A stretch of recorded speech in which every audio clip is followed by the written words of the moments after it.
Todd Aubrey was 3 years All-State. Todd Aubrey had Ortego pinned on the wall, they said, in my office. Like his hand on his neck. That dude was nuts, man.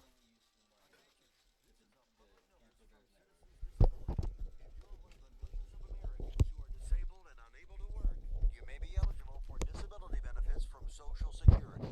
Receiving benefits is your right if you suffer from physical and mental disability, whether you're applying for the first time or you've already been denied. Citizens Disability Is that where you put the filter and makeup? We would like to thank Veronica's Cafe, along with Carl Gidgery and Big Boy Spencer's, for supplying the meal for the press Hey, box. can you pull up that starting lineup real quick? I gotta Thank you for thank a your sponsor. support from Veronica's and Big Boy Spencer. I'll go with it. Whatever you got, I'll go with it. Hi, Matt.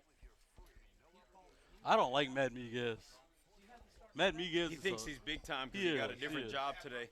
Yeah, he got a new job and now he never even fixed me no jambalaya. Yeah, what the heck? I'll pay a sponsor and then you could like. Chad, you didn't fix me jambalaya too? You got a new starting lineup for me? I don't know. This is what they gave me. Sheesh. Can I look at it? Oh, okay. As of Just now. gotta pay a sponsor real quick and I'll be done with that for the rest of the day. Okay. Okay. I'm sorry, coach. One more time. We're thank you on to all Coach the Mac time on Bowers. the stream. I see Coach Tony Corville out there as well. We can give him a hand. Welcome back into the Louisiana Orthopedic Specialist Carencro pregame show. I'm Blaine Viatar, joined alongside Coach Christopher Kovac, the most handsome fella I know. We're gonna It's take not a saying you don't know many people, do you? we're gonna take a quick peek over at the Bearwood Furniture starting lineup, left to right on the offensive line. Totino Cole, Danny Fugile, Armihan Clark, Kevin Hilaire, Kamon George, tight end Denarius Chrisman. Quarterback, of course, is going to be your guy, one and only Chance Babineau. Wide receivers, Kaiden Davis and Brandon Duffy. Running backs are going to be our guy, Kylan Taylor and TJ Jackson. On the defensive side of the football, left to right along the line of scrimmage is going to be Roberts, Richard, Roy. The linebackers, Carde Baptiste, who's been a superstar since getting in on the lineup. Brian Immune, Lance Hayes, and Caden Castile. The defensive backfield, Brandon Duffy, Wilson Landry, Chance Babineau is going to spell guys at free safety, and Rontrell Woods. We thank the folks over at Bearwood Furniture for sponsoring the starting lineup right here on the Louisiana Orthopedic Specialist Carencro pregame show. We're waiting right now for the coin toss where your Carencro Bears have won the toss and have deferred. We're waiting to see what the Lafayette High side of the football decided to do, and they have actually deferred to start. Carencro is going to receive the football and will start this game left to right. Coach, I'm going to give you an opportunity so I don't have to do it. Tell us about these uniforms. So the Golden Bears are coming out in all golden. Hence the pause. Hence the pause. It is very golden. There are several goals out there. This is Look. athletic gold. The Are Carencro you being Golden. polite? What are we doing I'm here? trying. I'm trying. The Carencro Golden Bears have always been navy blue, athletic gold, Miss and Vanessa white. Knight is not watching this broadcast. I can know. tell you that these are the worst uniforms I've ever seen Carencro wear It is in my it's- entirety, and I'm almost 40 years old, Coach. So you're a traditionalist, and I'm a traditionalist as well. I'm a Penn State, Nebraska uniform type guy, where things don't change. But it is the modern era, and Gavin Peters has brought this team into the modern era. We now see the kids love it. The kids love it. There are 3 different helmets that the kids will don. And just for you guys at home, if you know anything about football, helmets, I don't care what level, they're not cheap. They're not full helmets. It's actually a shell. But there's white ones, gold ones, and the traditional original navy blue. And tonight, the Golden Bears are rocking the golden pants, the golden tops, and the golden helmets. Dylan Duriel has teed the football up, and we're going to see football left to right to start the ball game. Lance Hayes and Brandon Duffy for the Golden Bears have feet hovering at the 10-yard line. How much you want to make a bet the ball does not go to Duffy? Well, Duffy's going to catch it at the 2-yard line. He's looking for running room around the left side. He's going to get across the 20, bringing it to the 25-yard line, where he's going to finally be brought down. And that's where the Golden Bears will start their first drive. 1st and 10 from the 26 is where Chance Babineau and company are going to start this drive. And that's the first point that I'll question the judgment of Lafayette High, because if I was coaching against this Carencro High team, I would not kick the ball to Brandon Duffy, because the young buck, the freshman, is absolutely electric, Blaine. I wouldn't doubt it. But look, just when we thought we'd see two different tailbacks, Babineau is going to go under center. It's going to be Bayham and company behind him. It's going to be a fake handoff to Bayham, looking to throw the football deep. One-on-one coverage to Duffy. Duffy's looking for the football, trying to track it over the 40-yard line. It's going to fall incomplete just past the 30. Wasn't a bad throw. Duffy just couldn't pick up the ball. Yeah, just about 1 yard short right there. And, I mean, you can tell on that very first play that Gavin Peters has a very good read for what this Lafayette High defense is going to do, because it was one-on-one coverage. Nobody was there over the top with the action that Carencro ran. It was Duffy and the defender, and it was just 1 yard too much. 2nd and 10 from their own 26. Babineau's going to under center. Bayham, Jackson behind him. He's going to hand it off to Jackson. Jackson has running room along the right-hand side. He's going to push the pile across the 30 all the way to the 34-yard line. Is going to be a gain of 7 on the play and bring up 3rd and 3 for the Carencro Bears. Yeah, might even be a little edge after the fall. Might just be just more than 2 yards right there, as the Bears will get to the line of scrimmage pretty quickly. Carencro loves this formation. They've had a lot of success over the last couple weeks. Babineau's going to go back into center quick. He's going to hand the football off to Jackson, who's stacked up. There's a flag deep in the backfield. The play was long enough for a first down. I don't know if you could have holding so quick in that kind of play. Yeah, it might have been an illegal shift right there.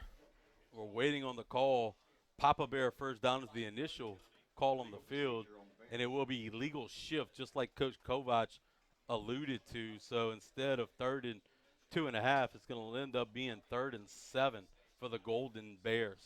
You know, you as a Carencro fan, you just have to hope that that's not something that comes back to bite them. You had 3rd and manageable, and 3rd and 7 is a big difference from Babineau 3rd and 2. Quickly going back under center with the 2 backs behind him. This time he's going to hand it off. It's to Jackson. Finds the running room along the right-hand side. He's going to go across the 35 and be upended, be about a yard short of that line to get for the first down. We'll have to see if Carencro's gone for it. So far, it seems like that seems to be the decision. They're going to call it, Coach. They're going to give him a Papa Bear first down on that carry. I thought he was about a yard short. Oh, I think he's right on it. And when I say right on it, he is right on it. Man, you're being generous.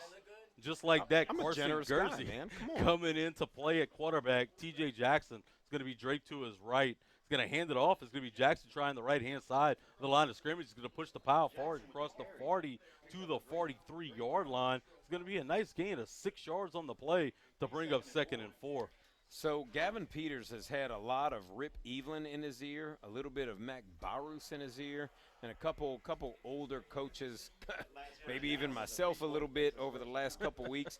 And if you notice a trend, all the plays have come to the sideline, and the success has come through the running game.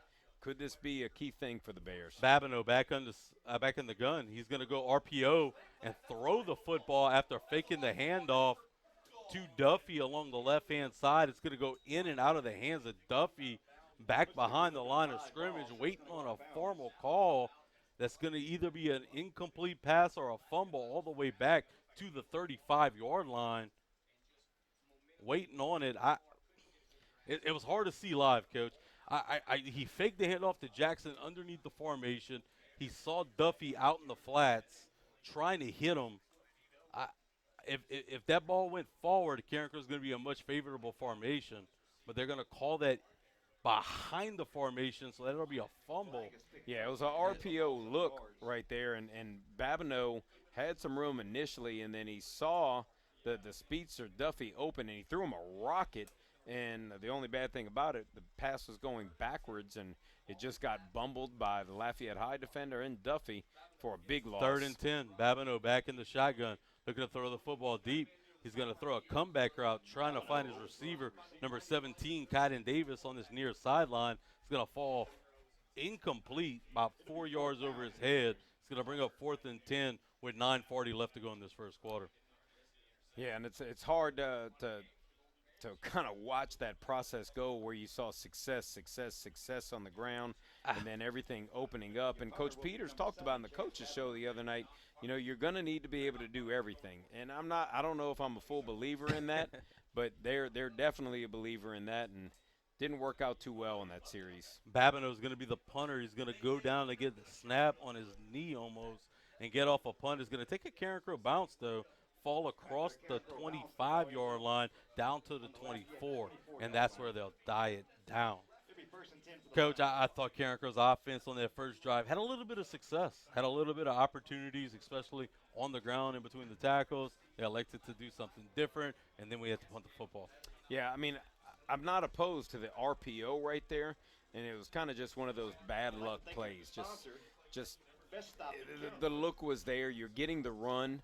You know, you're getting the option to do something with it, the modernized option essentially, and just the ball was thrown a little bit too hard for Duffy's hands and doesn't lead to the best thing. Now comes the challenge of handling a 3-quarterback system. Especially when you got a guy athletic as Javante Landry, who's going to take the snap and push the pile straight forward. He's a big physical specimen. He's going to go across the 30 to the 31 and pick up 6 yards on first down to make it 2nd and 4. Coach, not only is he electric, he's big, physical, and can really push the limits of the defense. Yeah, Carencro is a kid who brings a lot to the table. He can throw the ball relatively well. He can run the ball relatively well. He can run well in open space, and they're going to use him in all of those possibilities tonight. Landry back in the gun. He's going to go to straight quarterback power, find a little bit of running room. He's kind of picking his way across the Carencro defense in the middle of the field. He's going to pick up 3 yards on the play to bring up 3rd and 1 for the Lions. Now, what Lafayette High is going to do, they're going to use 3 quarterbacks over the course of the night. They started last week's game against Sam Houston in a very similar measure. They used Landry in the shotgun. They ran him. Then they threw the ball deep with him. But they're also going to use the sophomore Richmond Saunier and the junior John Carney at quarterback as well. Landry back in the gun. This time he's looking at the shotgun. 3rd and 1. Running back to his right. He's going to get the snap, straight quarterback run to the right-hand side. He's going to get the yard to gain and push that pile all the way across the 41 to the 41-yard line. It'll be a first down for the Lions with 7:54 left to play in the first quarter. Against Sam Houston, this Lafayette High offense really started to find their way, really became a little more productive because, you know, let's be honest, that Sam Houston team is a whole lot better than Franklin and is a whole lot better than Mamou. It just was a different animal than they had faced in their first 3 preseason games. And offensive coordinator Mike Richard, a Carencro grad, seems to be using that same formula here tonight. This time, just like you mentioned, he's going to go with a different quarterback. It's going to be Carney out of the gun. He's going to flip it to the wide receiver, Kamari Boyd. He's going to catch it across the 45 and bring it into Carencro territory to the 48-yard line. It's going to be a first down for the Lions. Boyd, one of those guys, he's a senior, but he's not one of the guys that really has a huge impact on the game. The Lafayette High Lions they'll really depend on only a few guys, Blaine. But Boyd's one of those guys who is a senior, and he'll make a play when given the opportunity. Just like you said, Saunier's coming in the quarterback. They're going to have their guy tip Landry out to the right side. They're going to bring him back behind the formation. It's going to be Saunier flipping it to Landry. Landry's going to break the initial contact and bring it across the 45 all the way down to the 43, maybe 44-yard line. It's going to be positive gain for the Lions and bring up a 2nd and 5. One of the challenges as an offensive coordinator for a team like Lafayette High is to find a way to put the ball in Carencro Landry's hands as many different ways as you can possibly do. And you'll hear, you can go to a Lafayette High game and you hear flip, flip, flip, flip, flip. Cavante Landry's nickname is Flip, and they will flip the ball to him as many ways and as many times as possible tonight. Landry's going to be out to the wide side this time. They're going to bring him back towards the formation. They're going to run the football back to the left-hand side. Carencro is going to stack them up just past the line of scrimmage. Union Company come up with the tackle just shy of the 40 at the 41-yard line to bring up 3rd and 4 for the Lions. How about that guy, huh? Brian Immune. If we had a nickel for every time that we said that guy's name through the course of the first 10 games of this season, you might get a case of beer. He might be able to get that. He might be able to get a giant Taco Bell deal. I mean, there's a lot of things he could get. Flip Landry's going to be out towards the near side by us as the wide receiver. Saunier, the quarterback, with a running back over to the right. They're going to run straight quarterback power. The ball's going to flip up into the air. They're going to say he's down on contact. Carencro's going to get a break there. Number 92, Camden Richard, was able to make contact with him at the initial line of scrimmage at the 42. And it's going to bring up 4th and 4 for the Lions. What a break for the Bears. Yeah, big break. And, I mean, that's an impressive play because Saunier is only a sophomore. And if you've listened to any of our games or if you've seen Lafayette High play over the last decade, you've heard that Saunier name at quarterback many times. He's had 2 years that have played there. Richmond here is a sophomore. He is a specimen of an athlete. They're going for it. 4th and 4. Saunier back to throw the football. He's going to be pressured. He's going to be tripped up in the backfield and dropped just beyond midfield. Brian Immune coming in with a big sack on the quarterback. The Golden Bears are going to take over on the turnover on downs. And that's that guy we just talked about. So if we got a nickel, we've got another nickel right there. Because Brian Immune is Johnny on the spot. He is just a guy. It doesn't matter what side of the ball he is on. He just makes plays. He plays on virtually every special teams. He plays on offense, and he is the man for this Carencro High defense. Immune coming up with a big sack right at midfield. They're going to call it 1st and 10 for the Bears from the 50-yard line. Babineau's going to hand it off. It's going to be to Jackson just across the 50-yard line. He's going to gain 2 yards on the play. It's going to bring up 2nd and 8. Coach, they have no problems bringing out guys who play on both sides of the football. Yeah, I think that's, it goes to the conditioning program that these guys have been through. That's something that Mac Bowers and Rip Evelyn talked about the other night. That's been a staple of Carencro High for years, and now it's out of necessity. There's just not the number of guys anymore. Babineau, Jackson, and Bayham. He's going to hand it off to Bayham. No, he's going to keep it. He's going to flip it to Immune, who couldn't get out of a tackle. He faked the handoff to Bayham, then decided to keep the football, just pitched it at the last minute to Immune back at the 42-yard line of the Carencro Golden Bears. That's going to bring up 3rd and long. Yeah, that was obviously a mistake right there. That was definitely a misread right there. Trying to figure out what's going on right now because the white hat is coming to the sideline, and he's talking to the Carencro coaching staff, to Coach Gavin Peters. Well, look where the down marker now is. They look like they're spotting that football at the 49-yard line. That would be about a 7-8 yard difference. much different. I think they thought Like you got credit for Bayham had the football, Coach, and there was an inverted whistle.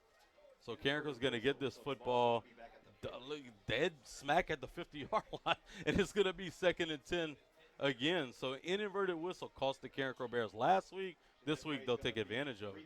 And Gavin Peters is going to go ahead and take a timeout right here. So we'll see what happens. Right. We're going to take it right with them. When we come back, it's going to be 2nd and 10 from the Carencro 50-yard line on your home for Carencro High football, The Real Z 105.9.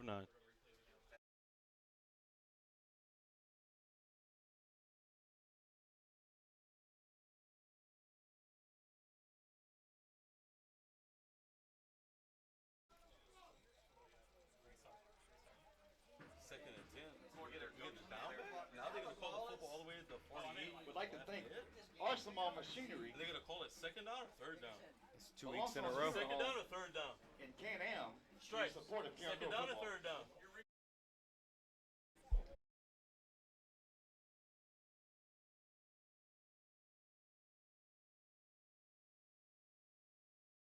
Another 2nd and 8 for the Golden Bears from the Lafayette High 48-yard line. Babineau under center. This time he's going to hand it off to Immune, who's going to push it across the 45 to the 44-yard line. So last week it was pop ball.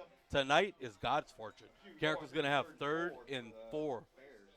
Yeah, it's 2 weeks in a row that an inadvertent whistle has led to some mysterious I wouldn't say mysterious play, but it leaves everyone in the crowd wondering what in the heck is going on. 3rd and 4, Babineau in the center. He's going to hand the football off straight up the middle. This time Bayham's trying to push it to the 40. Looks like he's going to be stacked up just shy at the 41-yard line. He's going to bring up 4th and 1 for Carencro. No blink offensive stand on the field.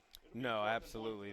They have the pace. They have the rhythm. If you can get 3 yards every time, 4 times 3 is 12. That's a winning formula. Babineau under center. He's going to hand the football off to Immune. Immune's looking for running room across the 40, trying to push it to the 35. Plenty of running room for a Papa Bear first down.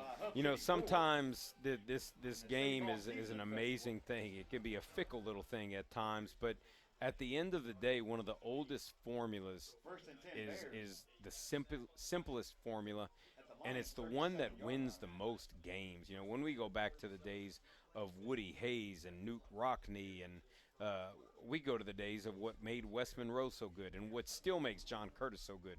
Run the ball and get 3 yards a pop. Babineau's going to go back from the gun this time. It's going to be a straight quarterback power. Try to front a running room along the left-hand side across the 35, and that's what I say he was dropped. It's going to bring up 2nd and 7 for Carencro. I still like the play call, though. You kind of it's something different, but I mean, look at it right there. That's 2 and 1.25 yards every time. Do you know, we're not good at math, right? But you're an English teacher. 2 and a quarter. 2 and a quarter times 4. Human. That's 10. 2 and a quarter. 2nd and 7 for Carencro from the Lafayette High 35. Handoff to the right-hand side is going to be to Jackson, who's going to bring it across the right-hand side, across the 25. That looks to be Papa Bear first down yardage, but there's a flag in the backfield for a illegal shift. Yeah, the second illegal shift of the night, and, you know, you hate to see that. And the irony of it is, of calls that have gone against the Golden Bears, there actually hasn't been an illegal shift. There's been a couple false starts. I love moving too quick. But, a little too over-anxious. Yeah, you ever had that problem, Coach? Yeah, you know, I mean, it tends to happen and I don't want to go in too much well, detail there, but it tends to happen. Put you out there. Yep, and, you know, in the game of football, illegal shifts tend to happen. 41 seconds left to play in this first quarter. Carencro has his 2nd and 12 from the Lafayette High 40-yard line. Babineau under center. He's going to fake the handoff to Jackson, looking to throw the football deep, rotating the pocket. Now he's going to try to step through a tackler. He will. He's going to go back across the 50. A guy who's at the 45. He's across the 40. Now he's across the 30. Looking for a running room across the 20. Across the 15. He's going to finally be drugged down at the 13-yard line. It's going to be a Papa Bear first down. But hold the phone. I think we have a flag in the backfield. Yeah, definitely going to be an illegal block in the back or a holding penalty right there. Good thing that'll be a spot foul either way, so it'll kind of change the traditional landscape of the penalty. As we see our white hat coming, looks like it's going to be a hold against Carencro, so that's going to push him back from the spot of the foul. But I mean, you know, you again saw a different look, a tight. Carencro had everyone in the box right there, tried to do something a little bit different in the throwing game. Babineau remains the elusive creature that he is once he drops out. He is a high school version of Patrick Mahomes. You even saw the flag, and even after the flag, they have 2nd and 7 from the 39. They're going to hand the football straight up the gut. It's going to be broken to tackle, and he's up to the races. It's Kylan Taylor across the 20 and into the end zone. It's a Dr. Briscoe chiropractic touchdown, and the Golden Bears have strike first. It's 6-0 in the open air Dome. Boy, it sure is amazing what happens when you run that dang ball, huh? Woo! Yeah, absolutely great for Carencro right there to be the first team to get on board, because this Lafayette High team is a dangerous team, Blaine. They can score at will.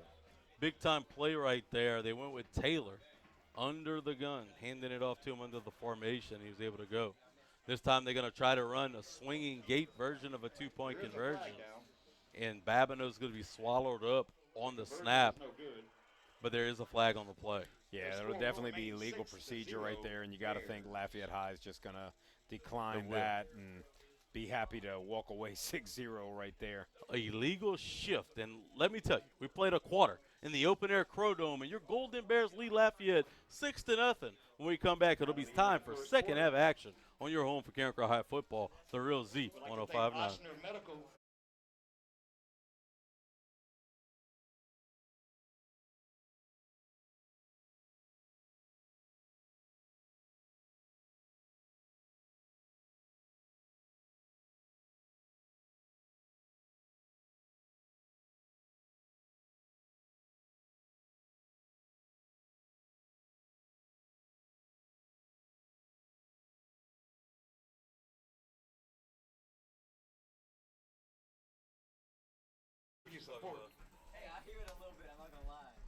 And just like that, your Golden Bears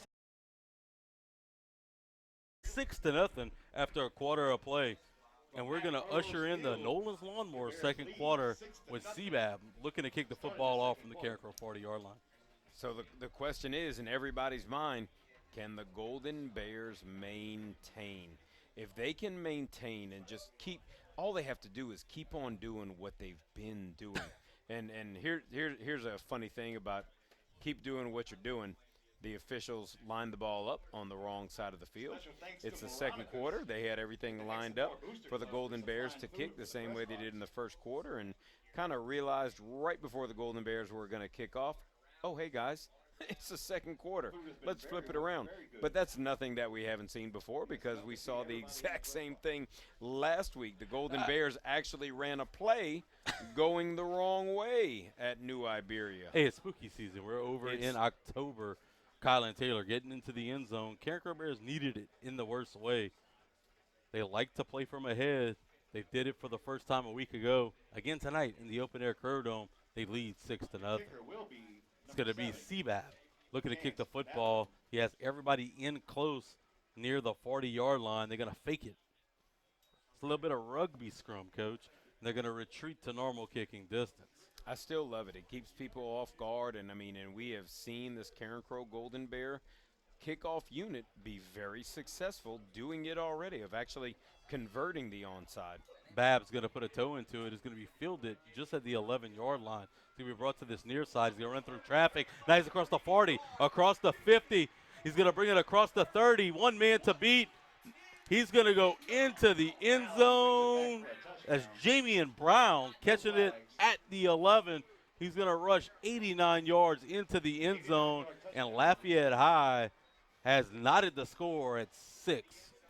That's one way to keep the Lafayette High offense off the field, is to just score on the kickoff. Right there, Jamian Brown, the junior wide receiver. Just showing you absolute blazers right there. Yeah, I don't know that we have seen a guy hit the gas pedal like that in a couple years. Once he got across the initial line of defense at the 20-yard line, there was nobody who was going to catch him. He hit this near sideline, and it was all she wrote. The Lions were able to tie this ball game 6-6, PAT pending. The snap is down. The hold is good. The kick is up, and it is good. Lafayette High takes the lead. It's now 7-6 Lions with 11:47 left to play in the second quarter. When we come back, the Golden Bears will have to answer right here on Magbiru's night from the Open Air Crow Dome. Cry football, the Real Z 105.9.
to receive the kick from Lafayette High.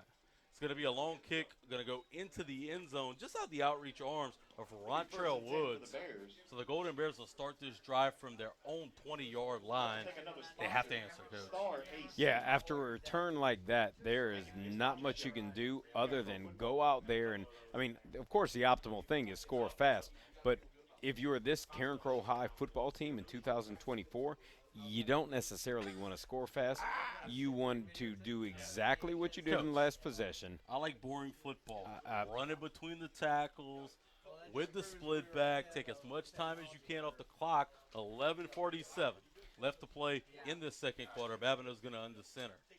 Jackson and Taylor are behind him. He's going to set the line of scrimmage and fake the handoff to Taylor. Now he's going to rotate the pocket out to his left. Looking to throw the football. He's going to let it ride. It's going to be in and out of the hands of Denarius Crispin at the 48-yard line. That would have been enough for a Papa Bear first down in the splash play, but not meant to be. It'll bring up 2nd and 10 from the 20. Yeah, the tragedy is right there that Crispin, we've seen him fill in at tight end ever since Will Laverne has gone out with a broken foot, and Crispin has the speed. I mean, he can get there. Not a big target, but he gets there. He had a step or two, Coach. Yeah, the poor guy, just the ball tends to hit him in the pads before it hits him in his hands, and that's a recipe for disaster. Babineau with Jackson and Taylor. He's going to hand it off to Taylor. He's trying to find running room. He's going to bounce it back inside and across the 25-yard line. They're going to say he's down at the 26 to bring up 3rd and 4 for the Bears. Yeah, you know, it's so hard. If you're Gavin Peters, you call the right play right there. I mean, Crispin is wide open, and guys didn't make the plays. The same thing that we saw in the Barb game. You know, the right calls were made, and guys just didn't catch the ball. Babineau straight back under center. He's going to hand the football off this time as Taylor's trying to find the left side. He's going to bring it across the 30-yard line. Enough room for a Papa Bear first down, but there's a flag on the play back behind the line of scrimmage. Yeah, this can only be a handful of things, unfortunately. You know, likely negate what would have been a first down for Carencro. The referees are still the white getting hat's together. Confused. Did you see that? Did you see the shrug of the shoulders? Yeah, there's definitely some talking going on. There's some explaining going on. I mean, my thing as a football coach is I don't understand how you get a call in a play that happens so fast. Oh, my goodness. It's going to be chopped below on the Lafayette Lions, so it will be a Papa Bear first down. They'll tack 15 more yards on top of that. So the Golden Bears are going to be marching right now. So let me justify That what was I just said. Yeah, look, it's if they would have weird. called holding, that would have made way more sense. Right, and you know, I said as a coach, you know, you kind of like a play that happened that fast. That's bang bang. It's hard to have a hold, and if it was something pre-snap, you would have it. But the chop, that makes perfect sense. Gursey back in the shotgun for Babineau. T-Jack to his right. He's going to hand the football off to T-Jack, who's trying the right-hand side. The football's going to pop up in the air. It's going to fall down on the turf, and it looks like the Lafayette Lions are going to fall on it. It's going to be a turnover for Carencro with 10:54 left to play in this first half. And not to put the blame on the shoulders of Tavontre Jackson, but that's how you lose football games. This game should be a down-to-the-wire game. Carencro was moving it, just came off of the big penalty, and to give the ball up in that fashion, that's how you lose games. Jackson was trying to push the pile across the 45-yard line. He had a clean handoff, but they had a helmet on the ball that popped it loose. You saw it pop clean in the air, Coach. Oh, it was a seemed like it hung in there for a minute. 3-4 yards up in the air. I mean, it's 10:54 left to play in this first half, and the Lions are going to take over in Carencro territory from the Bears 41. See Carney in at quarterback right now, expecting the pass for sure. Carney back looking deep. He's going to let it hum. Trying to test Wilson Landry. Is going to fall incomplete as Landry was running step for step with the receiver. That ball fell just across the 10-yard line. It's going to bring up 2nd and 10 from the 41 of the Bears. When Carney comes in for this Lafayette High team, you're not expecting honestly, you're not expecting any run from him. He is not too fleet of foot. If the ball is going to remain on the ground, it is definitely going to be through the handoff. Whereas when Saunier comes in the ground, you're not exactly sure what you're going to see. But Carney definitely has a good arm, and he can throw the long ball relatively well. Carney's going to stay in the ball game at quarterback. This time he's going to fake the handoff and throw it out into the flats. He's going to go in and out of the hands of Jamian Brown just across the 40-yard line to bring up 3rd and 10 with 10:42 left to play in the first half. And that's a play that's got to scare the heck out of me if I'm a Carencro coach, because You've got to get somebody out there quick. that's a guy that just ran for 90 yards for a kickoff return touchdown, and there weren't too many Golden Bears all that near finding him out of the backfield right there. They're going to have 3rd and 10 from the Carencro 41. Back in the gun. It's going to be Carney. He's looking back at the sideline, taking his time. 10:42 left to play in this first half. Felt like with blink of an eye, the first quarter went by. First half seems to be taking a little bit longer. They're going to take a timeout. We're going to take it with them. When we come back, it'll be the biggest play of the game thus far. It'll be 3rd and 10 in Carencro territory. And you're home for Carencro High football, the Real Z 105.9.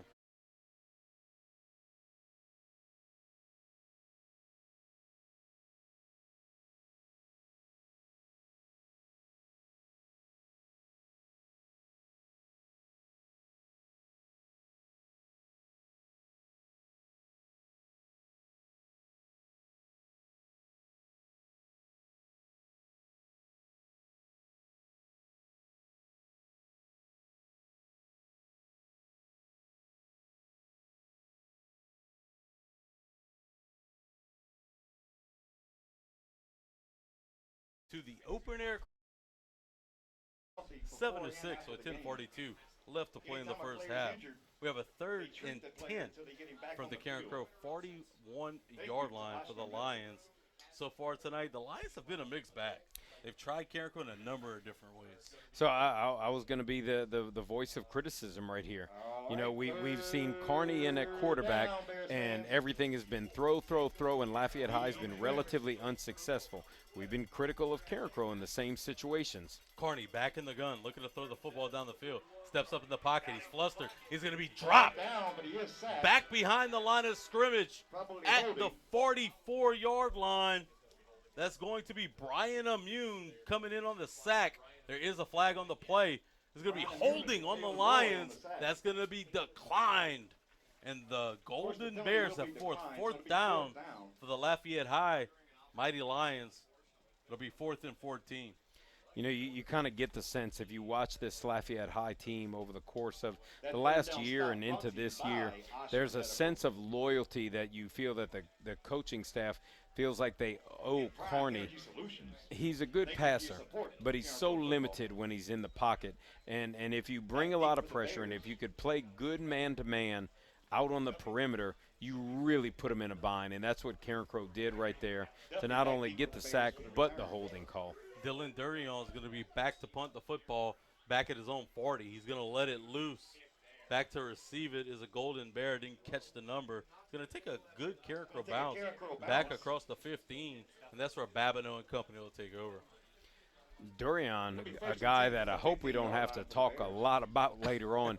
He's got a cannon, coach. He is an absolutely great place kicker and does a good job in the kicking game. He's able to move the pocket when he needs to, when he's punting, but it's just been solid for this Lafayette High team in the kicking game throughout the course of the first 5 games of the season. Babineau bringing the troops back out onto the field. There's a couple backs behind him. It's going to be T.J. Jackson and Brian Immune. He's going to go back under center. He's going to set the line. He's going to hand the football off across the right-hand side. It's going to be, Taylor. Taylor's going to squirt loose across the 25 all the way down to the 27-yard line. It's going to be a Papa Bear first down on that first down carry. And that's the burst that we've been waiting to see from the freshman. All of a sudden there was literally a burst. There was a quick turn of foot. You know what's there, Coach? You just have to start playing at a quicker speed. Yeah, you know, it's hard for a 14-year-old kid to adjust that quick. Babineau's going to hand the football off to Immune, but they're going to blow the play dead. I'll bet you a so power far rating. Tonight, Carencro trails this game 7-6, but they lead the sack category. Total yards for the Bears, 104. The Lafayette Lions only 12 yards thanks to the eye in the sky. The Saint, Joel Hilbin, who keeps making me sound like a competent human being each and every week. Thank God he can make you sound like one, because we all know. I mean, everybody really understands. Wow. It's going to be a flag, and Carencro's going to go back to 1st and 15, and they'll call a timeout. We're going to take it with them. When we come back, it'll be 1st and 15 from the Bears from their own 23-yard line with 9:57 left to play in the first half. On your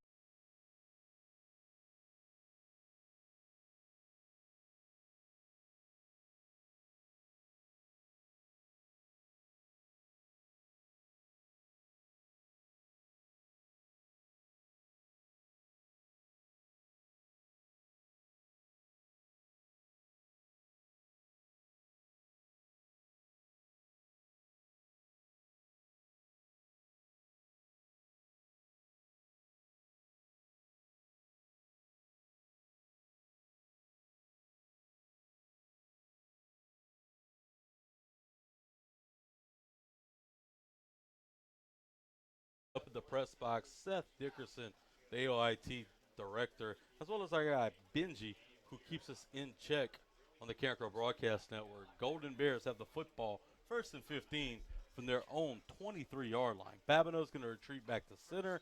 This time he's going to have Taylor off to his left. Excuse me, they're going to go back into center now. Going to reset the line of scrimmage. He's going to run an option to the right-hand side. He's going to bounce off a tackle, try to find the near sideline. He's trying to get to the corner. He will. He's going to cross the 20 to the 30. He's going to lower his shoulder and run over somebody. That's what I've been waiting to see from Chance Babineau. That's the moment, Blaine. You know, Chance has kind of known all this season that he's the one guy, that there's Carson Gursey back there, but I need to be safe. I need to be smart. I need to go out of bounds. I need to slide. And right there, he trucked a Lafayette High defender. And, I got that sense from Chance this week. Chance had enough of this. My man had it 1st and 15. It's now 2nd and 4. After that scamper, he delivered the thunder to that defender along this right-hand sideline. Babineau back in the center, run the option. He's going to pitch it. Taylor has the football. He got some running room to the right-hand side. He gets the 40 to the 45. There's going to be a pop-up air first down to the Carencro 45. There's a formula to winning with this here. What do you call it? Running game? Toughness, Coach. There's a formula to winning. You got to have some oomph to it. We talked about it. We didn't know if Carencro had enough oomph to it, enough dudes. There's not Altoni Davises or Jonah Cormier's on this roster, but Chance Babineau delivered the thunder on that play. 1st and 10 from the Carencro 45. He's going to hand the football off straight up the gut. I believe that was Immune. He's going to be stacked up just across the line of scrimmage, maybe a yard on the play, so to bring up 2nd and 9. Yeah, and that's one of those ones that, I mean, you have to give it here, you have to give it there to be able to bounce the ones to the B gap, to the C gap, and eventually on a play like 2 plays ago, run the option, get the ball to the outside. Babineau's going to give it to the right and left-hand side. It's Immune who's trying to push it across the 50. They're going to drop him just shy at the 49. It's going to be a gain of a few yards. It's going to bring up 3rd and 7 for Carencro. Immune really did a good job of sort of a buck sweep action right there. And Immune kept looking to the inside.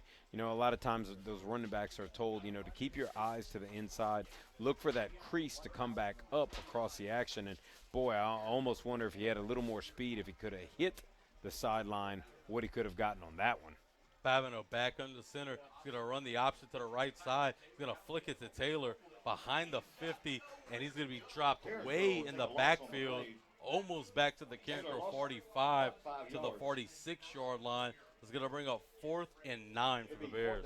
Yeah, and not to put the blame on the young guy, but that was a poor job of running the ball right there by Taylor. I mean, he was going to get swallowed up early on. They didn't have a great pitch relationship early on, and then Taylor kind of slowed up as contact came. At that point, you're going down. Slowing down only brings you backwards. If you can just accelerate through it, make your move on the run, and hope to pick up 1 more yard versus losing 1 more yard. Babineau is going to double as the punter. This time he's going to get the football and let it go. It's going to be a nice high punt, but not a particularly deep one. It's going to bounce at the 25 and take a Carencro bounce towards the 20, but it's going to be down at the 23-yard line, and that's where the Lions are going to take over with 7:37 left to play in the first half. So you put Lafayette High in a spot for the first time. I'd much rather do that than kick off to them again, because I don't know that I want to necessarily see that again. But what will we see from Lafayette High? If we saw Kearney come out in the second series and we saw Flip come out in the first series, I would have to think we'd get a little bit of Saulnier right here. I would think at this point in the game, leading by 1, well, what do we know? Flip's going to come back at quarterback, running back draped to his right. But Gonna Saulnier's fake the at a handoff, receiver. and he's trying to get to the right-hand side. He's going to make a man miss and darts towards the middle of the field to be dropped at the 25-yard line after a gain of a couple. Going to bring up 2nd and 8. Coach, even the minimal gains are electric. Yeah, absolutely. I mean, he's a competitor. He's tough to bring down. And the Lafayette High is putting you in a bind because they're also bringing Saulnier out as a wideout right now. So that's a different look for him. Looking back at the line, looking back towards the sideline, Landry's in at quarterback. He has a running back to his right. It's Williams. He's going to stay there. It's 2nd and 8. Looking back at the sideline, 6:50 left to play in this first half. This time it's going to be a quarterback power towards the left-hand side. It's going to be drugged down by Jaqueline Roy, close to the 30, maybe to the 29.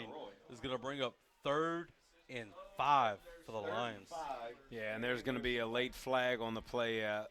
Absolutely not smart play. Looks like that's going to be number 9. Our guy, Lance Hayes, right there. Brian Immune got into a little bit of a tussle right there with an offensive lineman, and Lance Hayes stepped up quickly and looks like he Both sides, took right? one more step than he should have, but fortunately for Carencro. And even better, the spot of the football, too. They're going to call it offsetting penalties. Waiting for the final spot of the football. It's going to be offsetting penalties. They're actually going to call it on Lafayette High. Mr. Hilbin's the one who's like just enthusiastically pointing to the Lions, and I'm shocked.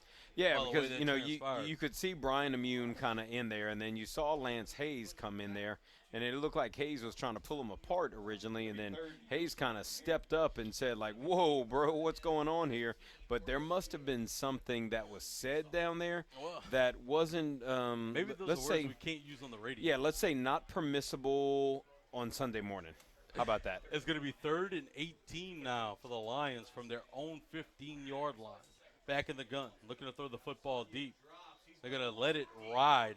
Deep pass is going to be across the 50-yard line and incomplete out of the outstretched arms of the receiver, but great coverage that time by Amari Dennis as well as Rontrell Woods running stride for stride. Yeah, I mean, you see the capability of Saulnier right there. And, I mean, Lafayette High doesn't list their heights or weights on their roster. Thank God they don't list ours, Coach. Which, I mean, well, no, Carencro lists theirs, Coach. I got to tell you. You and ours, I wouldn't be here for that. Oh, if it was ours, that would be not good. Pop ball, Coach. Short and heavy. Thick Kings, Coach. Lafayette's going to get this punt off, and it's going to be a line drive across the 50. It's going to be fielded by Duffy, who's almost going to be swallowed up. He spins out of a tackle, trying to find running room back across the Carencro 40-yard line. Trying to get to the corner. He might get there. It's going to be across the 50. That was an electric run for about a no gain on the play as he's going to be tackled right at midfield. Boy, that was electric. Every time he touches the football, you hold your breath. Yeah, and there are a couple flags on the field that have both been picked up. Not 100% sure, but one would tend to think that would be an illegal block in the back. I mean, Duffy went 8 different directions. He ran 76 yards for a pickup of 1 yard right there. The dude is electric, but he hasn't quite figured out this high school thing yet, that it's a little bit different, and sometimes you just have to swallow your pride.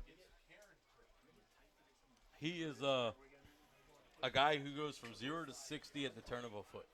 Yeah, he's pretty amazing. His hips are different. Look, if the young man really puts his mind and heart to it, he'll play college football at the next level. The Golden Bears will have a 1st and 10 from their own 35-yard line with 6:08 left to play in the first quarter. You know, in defense of the penalty, that's pretty hard. You're trying to block one way, guy goes the other way, he changes direction, he goes the other way, then he goes back the other way. Babineau under center. He's going to hand this football straight up the gut. Looks like that was Jackson Right up the middle. just Jackson across the 35 up to the 2, 36, maybe 37. It's going to bring up 2nd and 8 for the Bears. And you know Jackson has to kind of feel that fumble in his head. Might not have been his fault necessarily, but at the end of the day, he did lose the ball. And Jackson's a competitor, so you know he's going to go out there and grind for Coach Peters. Babineau's going to hand it off. It's going to be Bayham across the left-hand side. He's going to get across the 40, trying to get it to the 45, maybe just shy of first down yardage to the 44-yard line. It's going to bring up 3rd and 1 with 5:25 left to play in the first half. Yeah, the spot will get Bayham right where his knees went down. Kind of looked like his body went a little bit forward, but his knees were down on the 44, so that'll bring up 3rd and 1 from the 44-yard line. Babineau back under center, 3rd and 1, straight up the gut. No, he's going to keep it along the right-hand side. He finds a pocket. He makes a man miss. He's across the 35. He's across the 30. One man left to beat, and he beats him into the end zone. That's a touchdown for the Golden Bears, making a Dr. Briscoe chiropractic touchdown, and the Bears have taken the lead. It's now 12-7 for the Golden Bears. So I referenced earlier that Chance Babineau has kind of, I think he hit his boiling point. He's tired of losing, and you know he and I had a discussion this week, and you could see the frustration, you know, where he kind of felt, you know, like it was basically enough right there. And on that run through the last 10 yards, he just stopped and stared Joseph Wright, the senior defensive back that was chasing him the entire way, and just stared him down and said, "You will not get me." Babineau gets the snap. He's going to let it fly. They're trying to find him. It's going to be Carson Gursey. He's going to catch it just over the goal line, and that's a Malossos Funeral Home PAT. It's 14-7 now with 4:59 left to play in this first half. Now let's talk and let's brag a little bit about the young guy, man. Carson Gursey made the play on the swinging gate. Babineau had the read. He rolled out. Gursey had a guy in front of him, kind of just found the open space, but he was dang near the edge of going out of bounds. Gursey caught the ball, heads up play, extended the ball over the pylon, and his body essentially went out of bounds, but the ball and his hands went over the pylon in. 2-point conversion, Golden Bears. Carson Gursey, the freshman quarterback at that. Hey, my man is versatile. He's a utility guy. He also doubles on the diamond for the Carencro Golden Bears. He can do it all. Catching that 2-point conversion. He is going to be one of the most exceptional athletes, I think, to come out of this school.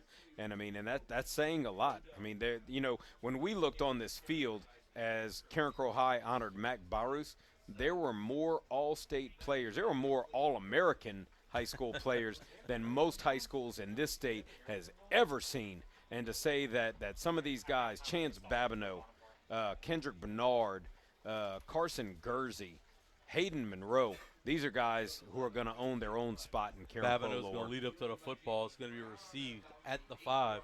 Trying to find running room along the left-hand side, and he will. He has a lot of running room. He's going to bring it across midfield, back across the 50. It's going to be Brown, the touchdown maker, finally be drugged down across the 40-yard line at the 37. It's going to be 1st and 10 in Carencro territory for the Lions. Yeah, very disappointing by the Carencro kickoff team right there.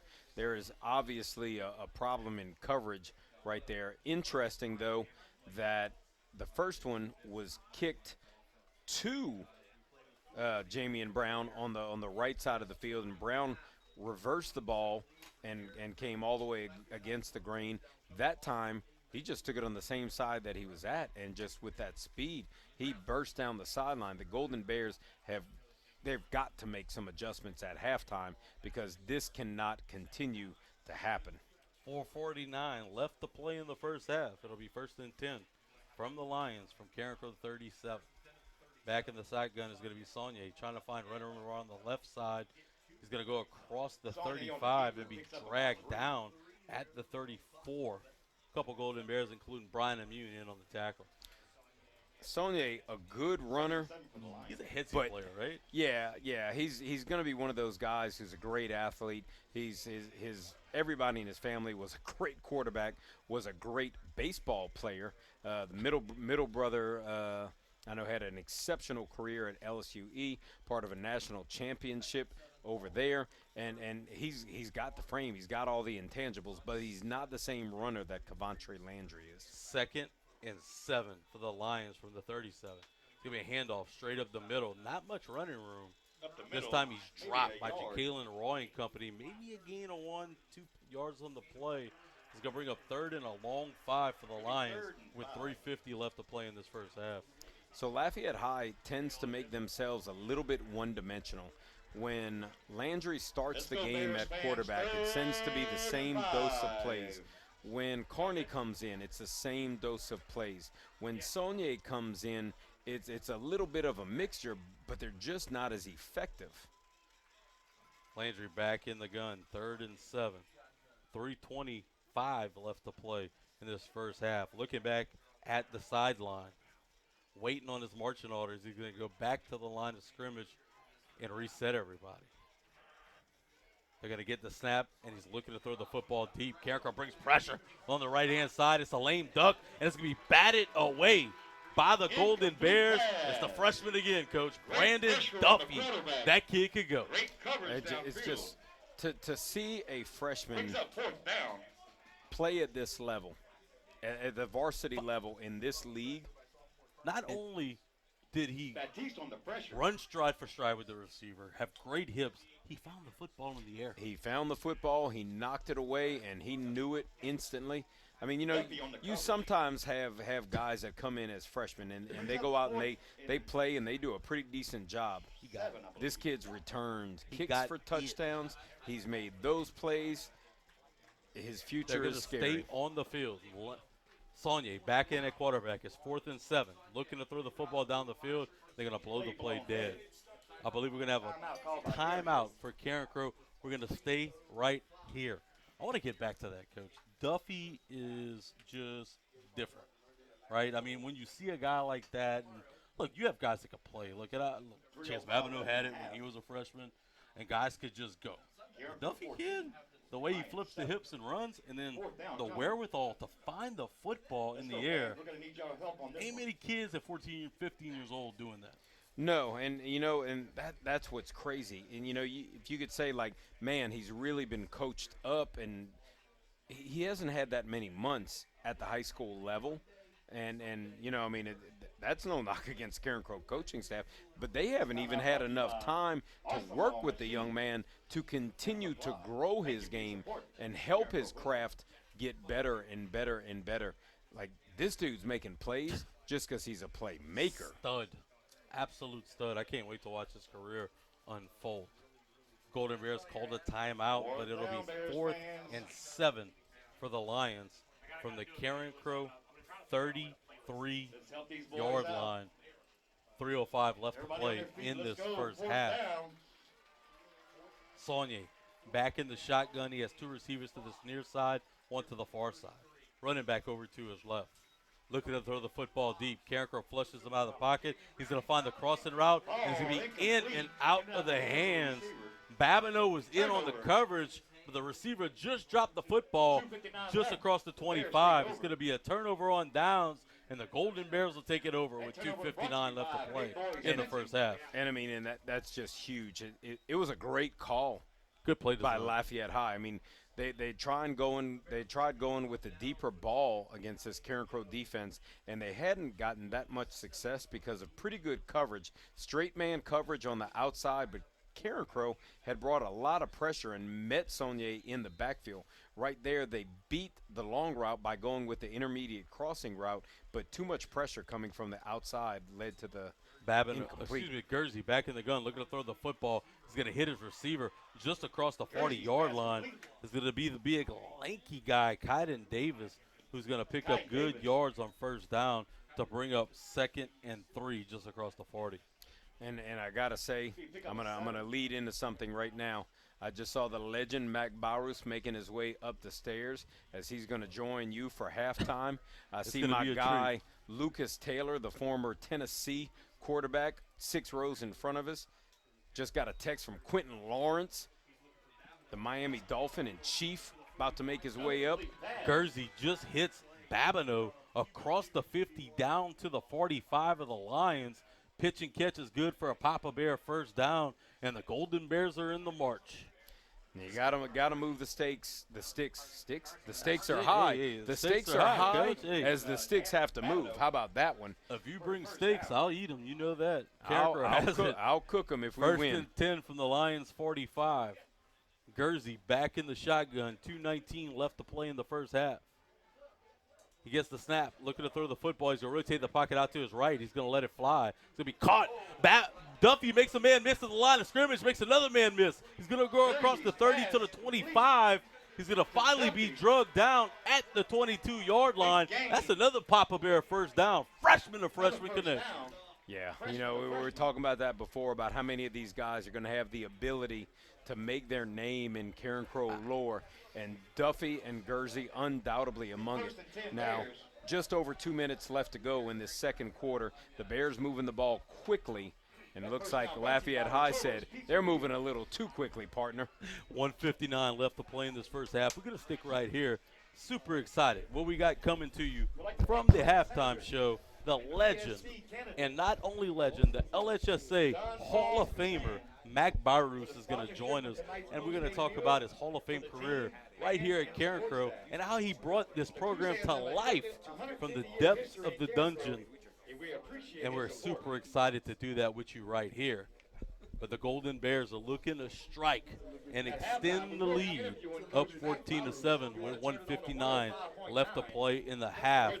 I like what they've done late in this first half, getting Carson Guernsey, the freshman, into the ball game and trying to just sling the football a little bit down the field.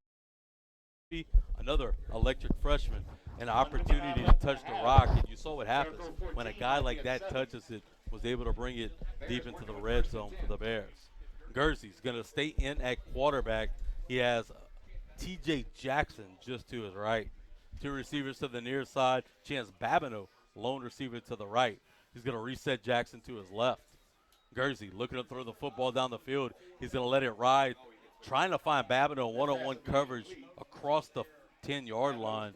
It's going to fall incomplete. It's going to bring up 2nd and 10 with 1:53 left to play in the first half. I have to say that I like the way that Guernsey has been used throughout the first half. The predominant amount of plays with Guernsey have been run plays, because we saw a definite trend through the first 5 weeks of Guernsey. Guernsey's in, Guernsey's throwing the ball. You don't want to be too one-dimensional when Guernsey's in there. They're going to take him out and bring Babineau back under center. He's going to retreat to more of a split-back look. This time he's going to hand the football off. It's going to be Bayham across the left-hand side. It's going to be outside via run across the 20, maybe to the 19. It's going to bring up 5, maybe 6 yards on the play. It's going to bring up 3rd and a long 4 for the Bears. 1:35 and counting on the clock. It makes it manageable. It's a 3rd and manageable. And if you're going to continue to run the ball, that's all you're looking for. You're looking for manageable situations. So you're going to see the Golden Bears get up to the line quick. You're probably going to see the ball run to the sideline. We'll see what happens. 2-down territory, if you ask me, Coach. Babineau looking back at the center, looking back at the sideline. He's going to go back on the center, split back, receiver to each side. This time he's going to hand it off to Bayham to the left. He got plenty of running room across the 15. He's going to be down to the 13 of the Golden Bears. Make that a Papa Bear first down carry. A minute left to play in this first half. So if you look at percentages of teams against Lafayette High, a lot of teams have run the ball to the offense's right side against Lafayette High. Carencro has opted to run the ball to the left side.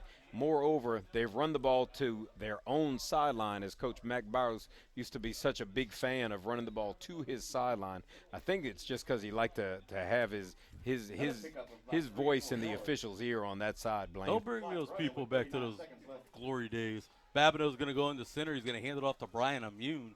He's going to try the right-hand side of the line of scrimmage on the inside veer handoff, maybe 3 yards on the play. We're going to go quick. Babineau back under center.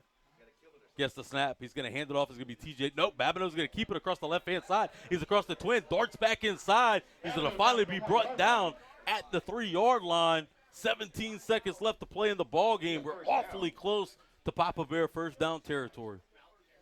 And it will be a first down, so it'll be first and goal. The clock will stop. It looks like Carencro will take a timeout here, if I'm right, huh? Yeah, it looks like Gavin Peters and company will go with the timeout. Coach, you got first and goal from the 3-yard line. 17 seconds left to play in the ball game. I know what this man behind me would do. He'd run 26 Nebraska. Power. Power, that's what you're going to go with? Power.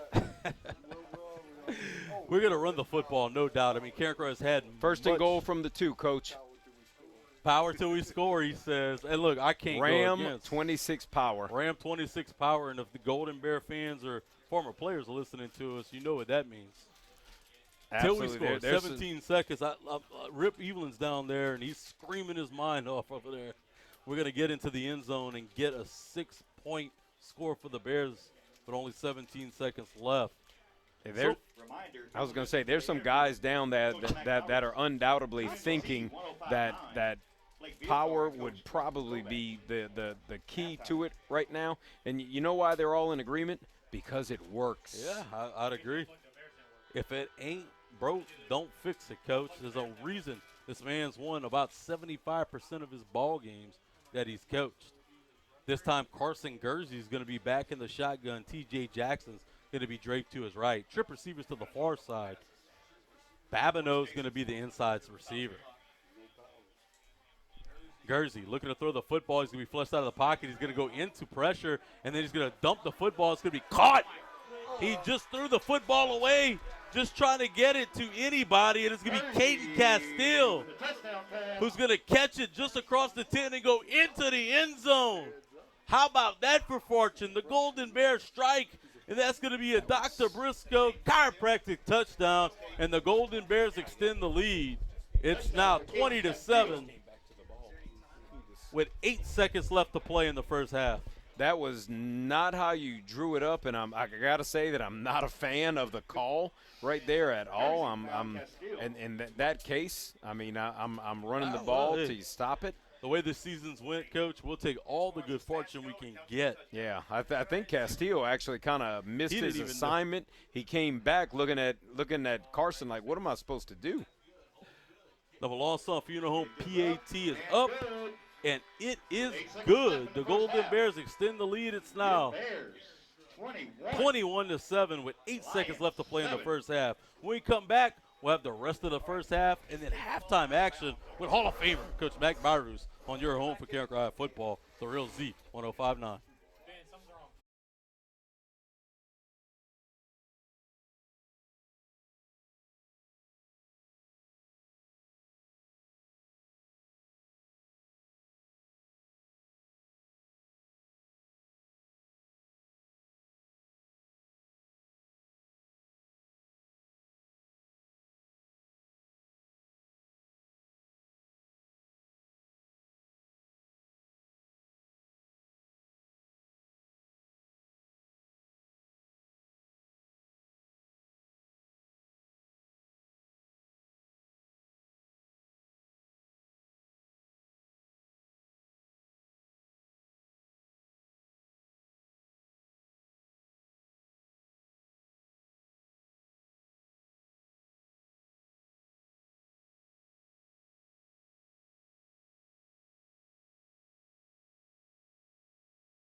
Welcome back to Z 105.9, where your Carencro Golden Bears lead 21-7.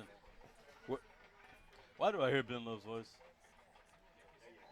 Not sure what this formation is, well, Blaine, the Carencro's going to do a little bit of a squib look this time. It's going to be bounced off to the hand of a Lafayette High receiver at the 30. It's going to be caught by Brown. What are we doing? It's going to be finally brought down across the 30 to the 36-yard line, and that'll do it. We played a half of football, and your Golden Bears lead 21-7 on your home for Carencro High football, The Real Z 105.9.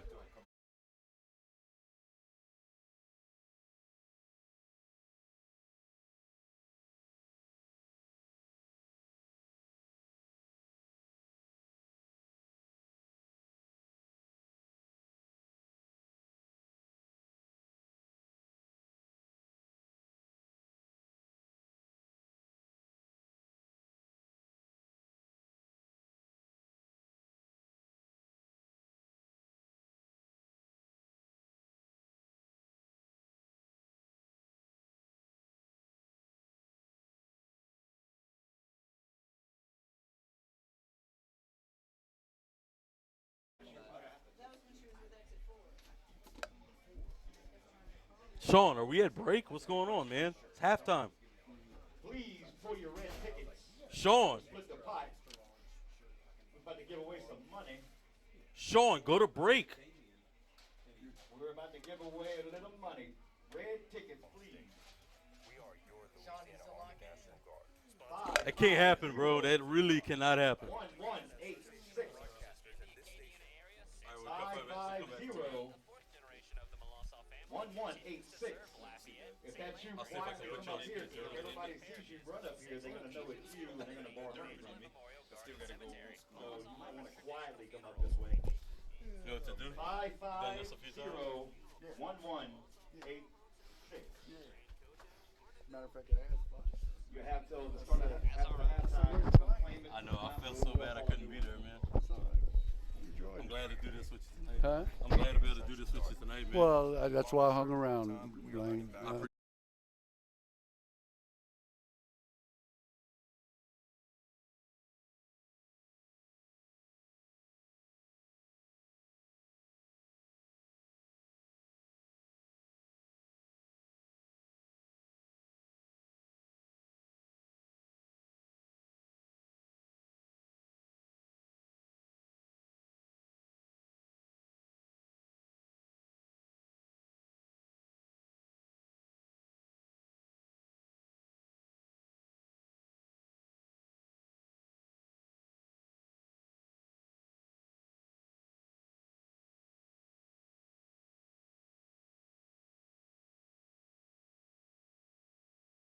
Coach Mac Barus, Coach, I couldn't thank you enough for joining me. I owe a lot of the love that I have for Carencro and football to you, and I feel indebted to how you made me feel about not only this game but this program, and I wholeheartedly appreciate you joining me tonight.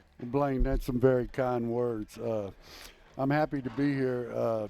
It's a special honor, but there's a whole bunch of people like you, Coach Kovac, and the ex-players down there, and the assistant coaches, and my wife for letting me do this for all those years. And She's a saint.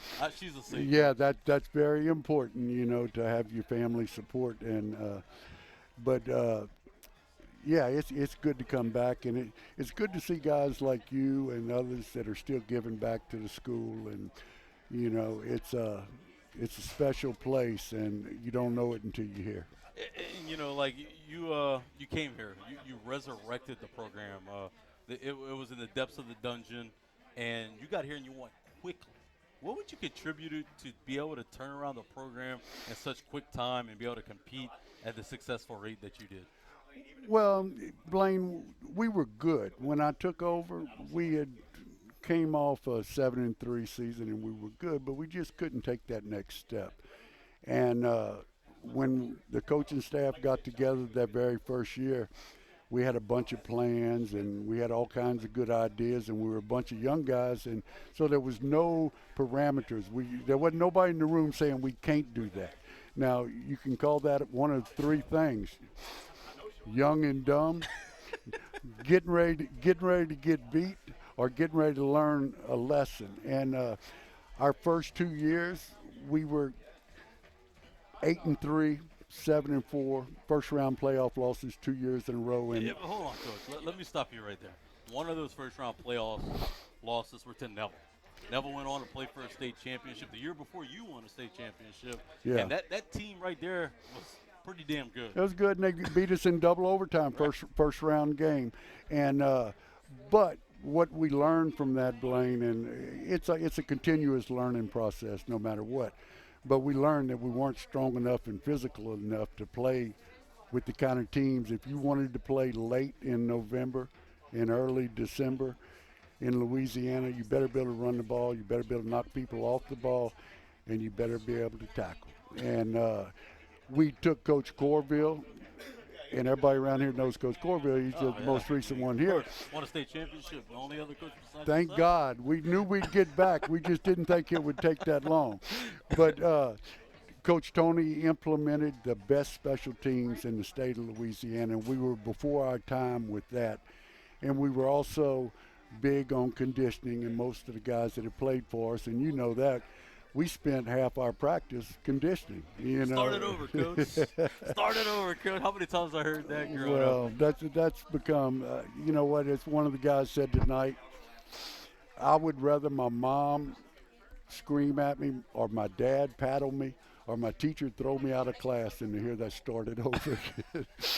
But Started over and through the goalposts. I mean, I remember plenty of times. You know, we were out here on a Thursday in shorts and girdles, and we made everybody go back to school and pull the full pads on. But you demanded the most on your players, but you got the most out of your players, and you demanded success.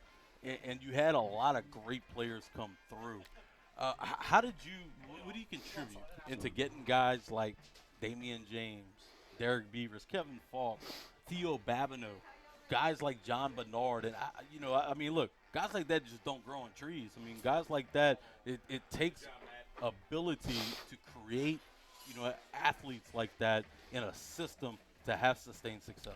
well, again, it goes to the conditioning and the weight room, and also having some talented players. And when you get guys like Kevin Falks and Damian James is buying into everything you say as a coach and a coaching staff, everybody else does too. Because if the good ones do that, then everybody else Makes your life easier, right? It makes it a lot easier. And once you get that, and then we got to a stage, Blaine, where kids wanted to come here.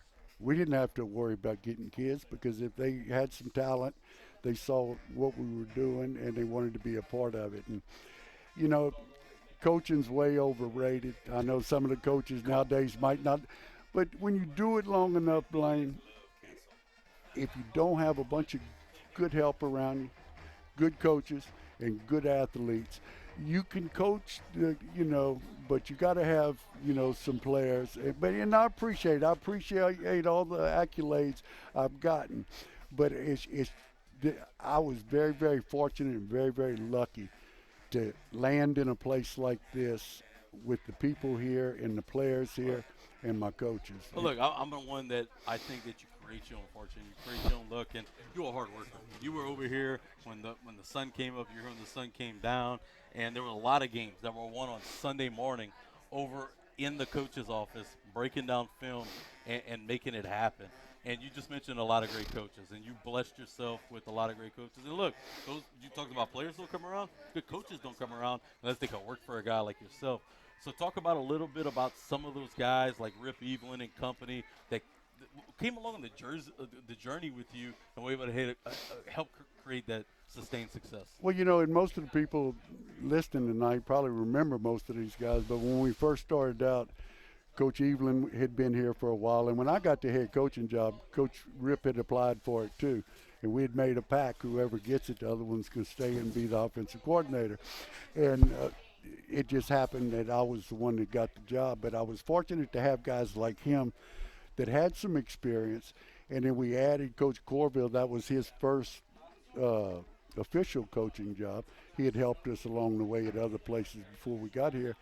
And Coach Brody, I hate to start going through these names because I'm going to forget somebody. No, don't do it. Dawson Durbin, Lance Guidry. And DeBoers and Guidry. Yeah, I mean, we could go on and on. And all these guys deserve the credit. And just good quality coaches. And I was very fortunate that I had people like that I could just back up and let those guys go. And they knew what to do and how to motivate the players. But, I'm very fortunate, Blaine, and I know you're getting tired of hearing me downplay all this stuff. Tonight's here to celebrate you, Coach. I know. You started this Don't program. think I'm not grateful. I know am you very, are. very grateful, and I'm very, very fortunate to have this honor. But I don't want people out there to think, because you can't build a team all about me. I know. You can't build a team all about me. You taught me a lot of things in life, Coach. Well, thank you, Blaine. Look, you know what I'm talking about. So, look, we look over here at this field, and I know it's much different than when you coached here. It's a beautiful facility, and not that it wasn't beautiful when you were here, because you demand excellence when you were here. Coach Dawson Durbin, back when I was in school, had this stadium in tip-top condition, That's right. We dyed the field from 5-yard line to 5-yard line. We painted the big C in the middle. We had the checkered board for Luke. Before Lucas Taylor, but I'll say it's for Lucas Taylor. We had the Tennessee checkered That's right. That's right. Tennessee checkered in the infield, in the end zone, and boy, you were pissed off if we didn't get mopping on the helmet. Like you were a detail-oriented coach. But now, coach, look, Gavin Peters and company, they get to roll out here with the beautiful turf field. You know, you got your name over on the left-hand side. What does that mean for you? Like, how tickled are you on the inside, and how special is it for you to come here tonight and be able to see not only your name on that field, but also that beautiful facility that Carencro currently has? It really is. We put a lot of work into this place, and I used to be a big stickler on, hey guys, we got to make the best of where we at. We're working out of the back of an unair conditioned gym.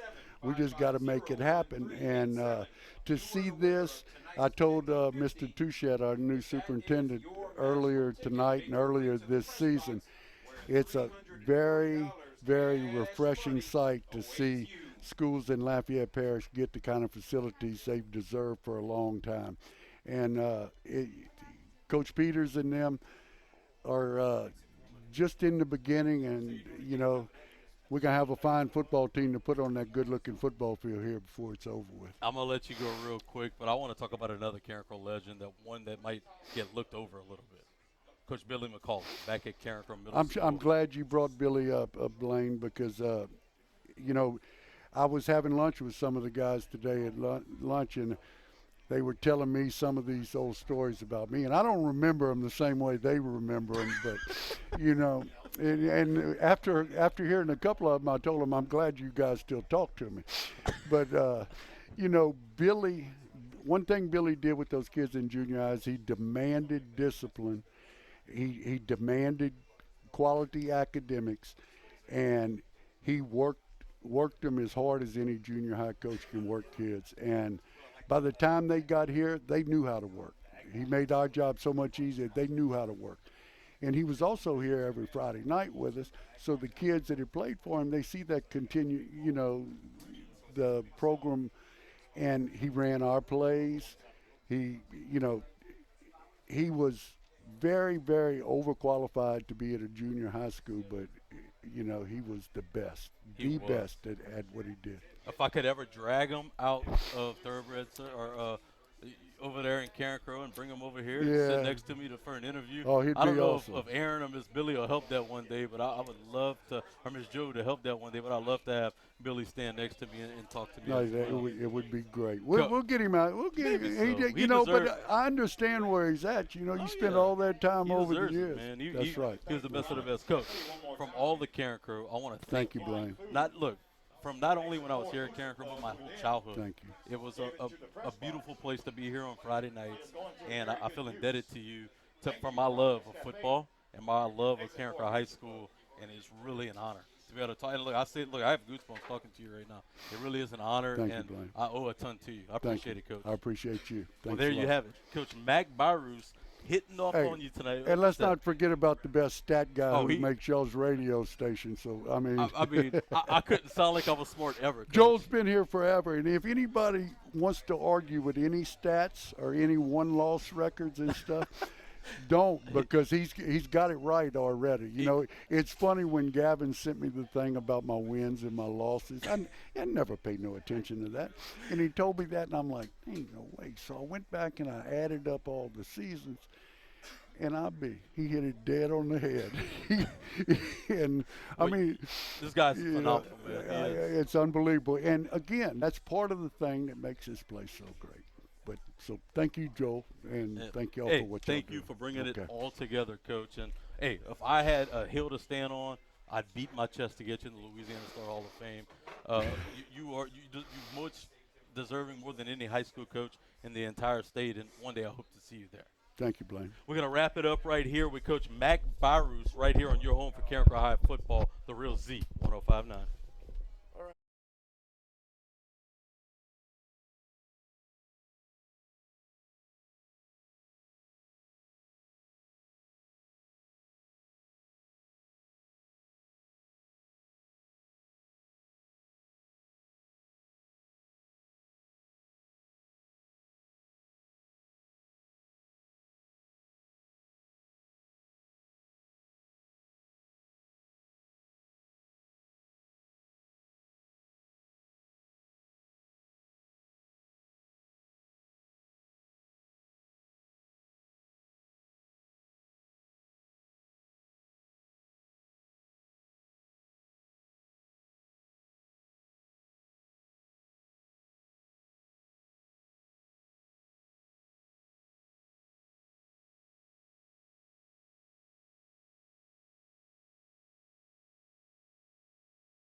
Where your Golden Bears lead the Lafayette High Mighty Lions 21-7 after a half a play. Coach, the Golden Bears, not only did we get a treat to hang out and listen to the greatness of Magbarus, but we got to see the Golden Bears kind of extend that lead before the half, and you got to feel pretty good about it. Yeah, I mean, the only place that the Mighty Lions have exposed Carencro has been on special teams. But this is a Lafayette High team with some great coaching. So, it's what kind of adjustments does each team make, and how do they respond to start the third quarter with Carencro up 21-7. Carencro Golden Bears will get the football. They're going to kick the football to start this second half. Look, the defense has been phenomenal. They've been shutting down Lafayette every step of the way, just outside of the special teams play, getting onto the board. Right now, we're giving a huge shout out, though. Coach Kovach's daughter, Ava Kovach, the senior homecoming court cheerleader. She's captain of the. Tell us, I'll can't even. I'll brag. Go ahead, Coach. She's captain of the cheerleaders. She's got a 4.3 GPA. She's in National Honor Society, Beta Club, like track team, nonstop. She's one heck of a kid. She got her athletic abilities and her good looks from her mother, I suppose. Yeah, but, I did something wrong to make a kid so right. I don't know what. Coach, man, congratulations. Ava's having a heck of a career at Lafayette High, as well as I'm sure she's on to big and better things down the road as well as she looks to embark on a college career. Babineau leads the troops back onto the field. He's going to tote the football up at the 40-yard line. They're going to go with a rugby scrum. Coach, I didn't want to leave you off. You got more to say about Ava. We're here for it. Oh, no. To say we'll be making a trip to Baton Rouge tomorrow to watch LSU, and she'll be competing in a recruiting camp at LSU to be a cheerleader over there next year. So it's a big weekend in the Kovach household. Love to hear it. Babineau looking to lead up to the football. He will do the onside kick over to the right-hand side. He's going to bounce across the 40 and just dodge out of bounds. The Crow Bears had an opportunity to jump on that loose grenade back across the 45. Just couldn't get there fast enough. It's going to fall out of reach. So the Mighty Lions are going to get 5 free yards and get to start this football really close to Golden Bear territory. And, with a guy like Jamie Brown back there for Lafayette High and what he's done tonight, I'm almost feeling pretty good about this. So anybody that knows I will take that field position on the sub side of the 50, or in the old days, Mac Barros was here. I don't know how many times I wrote down on a chart watching another team play than the negative side of the 50. We'll spot this football at the 47-yard line of the Lions, and that's where they'll start their drive. So 1st and 10 from the Lions from their own 47. Coach, is that going to be Saunier again back in at quarterback? I think so. It's kind of hard to tell. It's kinda hard to They're kind of sideways, but it's definitely Saunier right there. We've only seen a series or two with Carney, and you know what's crazy is the Landry show was working, man. They were running Carencro Landry up and down the field, and then they totally got away for him, put in Carney, came back with Saunier, and neither one of those guys has been that successful. But that's something that can't be taken for granted, because right here on the numbers on our side is the Lafayette High Mighty Lions are going to be moving from our left to right, heading to the south end zone. Landry is lined up at the 47-yard line, right on the numbers, and he's going to be a threat, and don't be surprised if we see him targeted. Duffy right on top of Landry. They're going to throw the football out into the flats, though, to the slot receiver, number 13.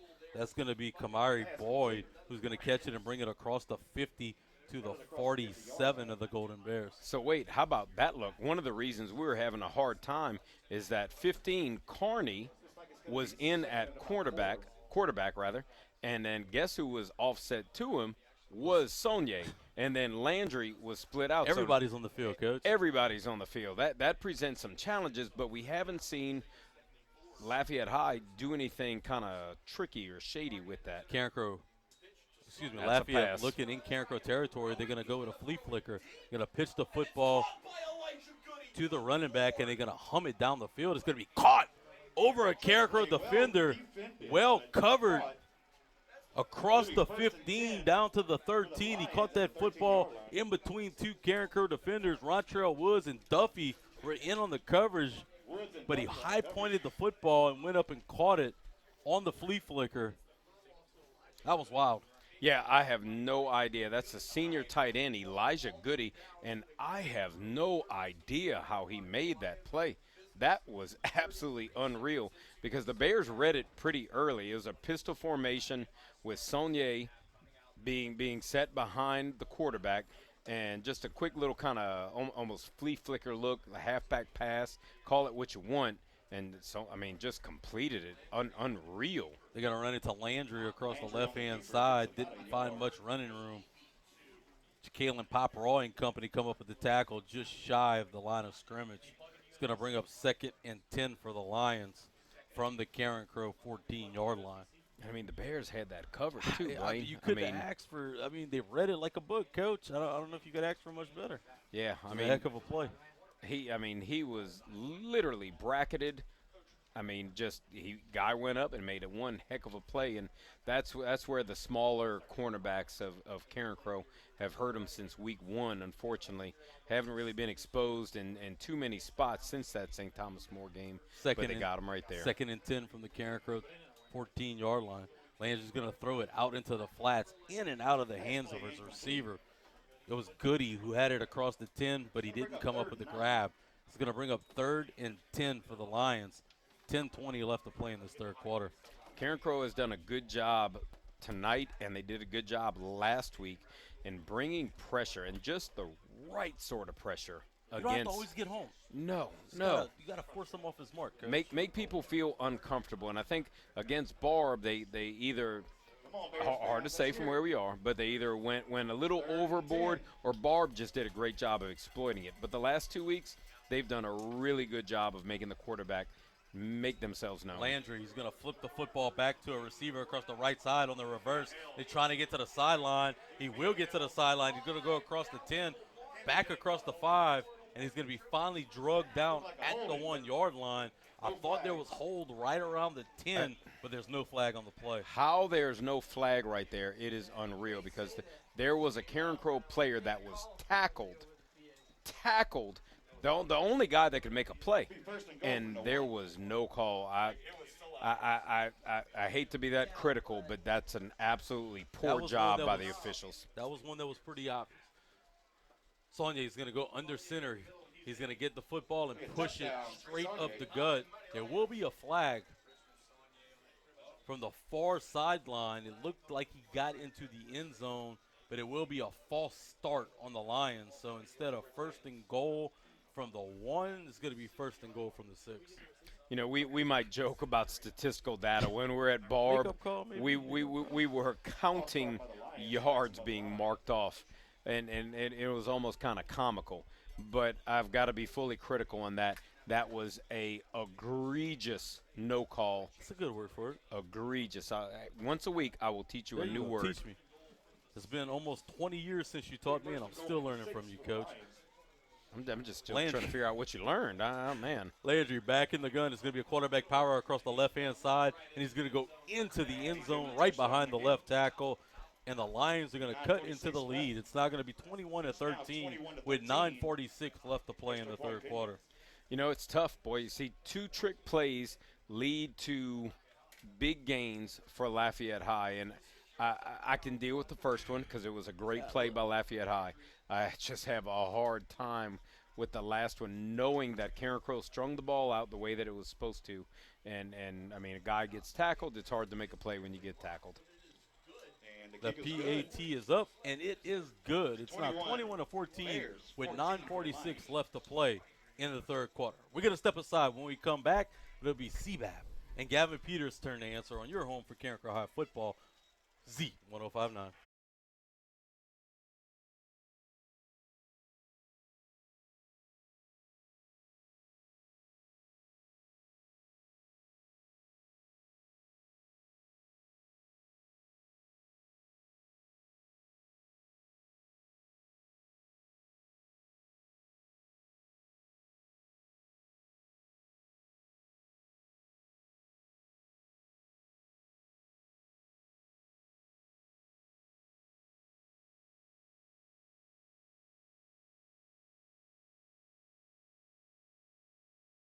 Where your Golden Bears just got a little tighter with the Lafayette Mighty Lions. It's now 21-14 with 9:46 left to play in the third quarter.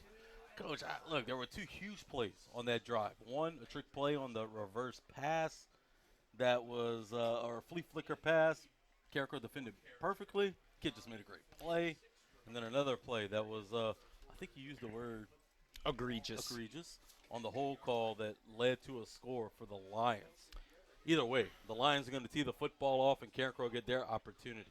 It's a good kick. It's going to be fielded across the 5 to the 4-yard line. I believe this is Rontrell Woods across the 25. He's going to finally be drugged down at the 28-yard line of Carencro, and that's where the Golden Bears are going to start this drive. Yeah, not a bad spot to start off, but, you know, if we look back, when we hear the guys in Kelly Green, black and white, saying, "Hoo boy, we got away with one right I never there," listen to Matt Media. I tend to have my feelings validated. Babineau's going to go in the center. He's going to have Taylor and T.J. Jackson behind him. 2 tight ends on each side, 1 receiver to the far side.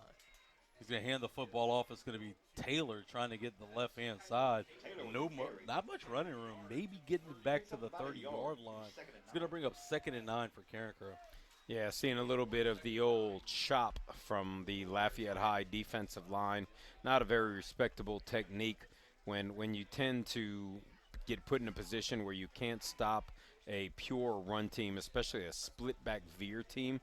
You have your defensive lineman just chop the feet or the legs of the offensive lineman, and that's what we're starting to see from Lafayette High. Babineau under center, 2 tight ends. He's going to hand the football off. It's going to be Taylor across the left-hand side. He's going to get across the 30-yard line, but there's all kind of flags. 3 flags in on the play right around the line of scrimmage. 1 from the left, 1 from the right, 1 from the back.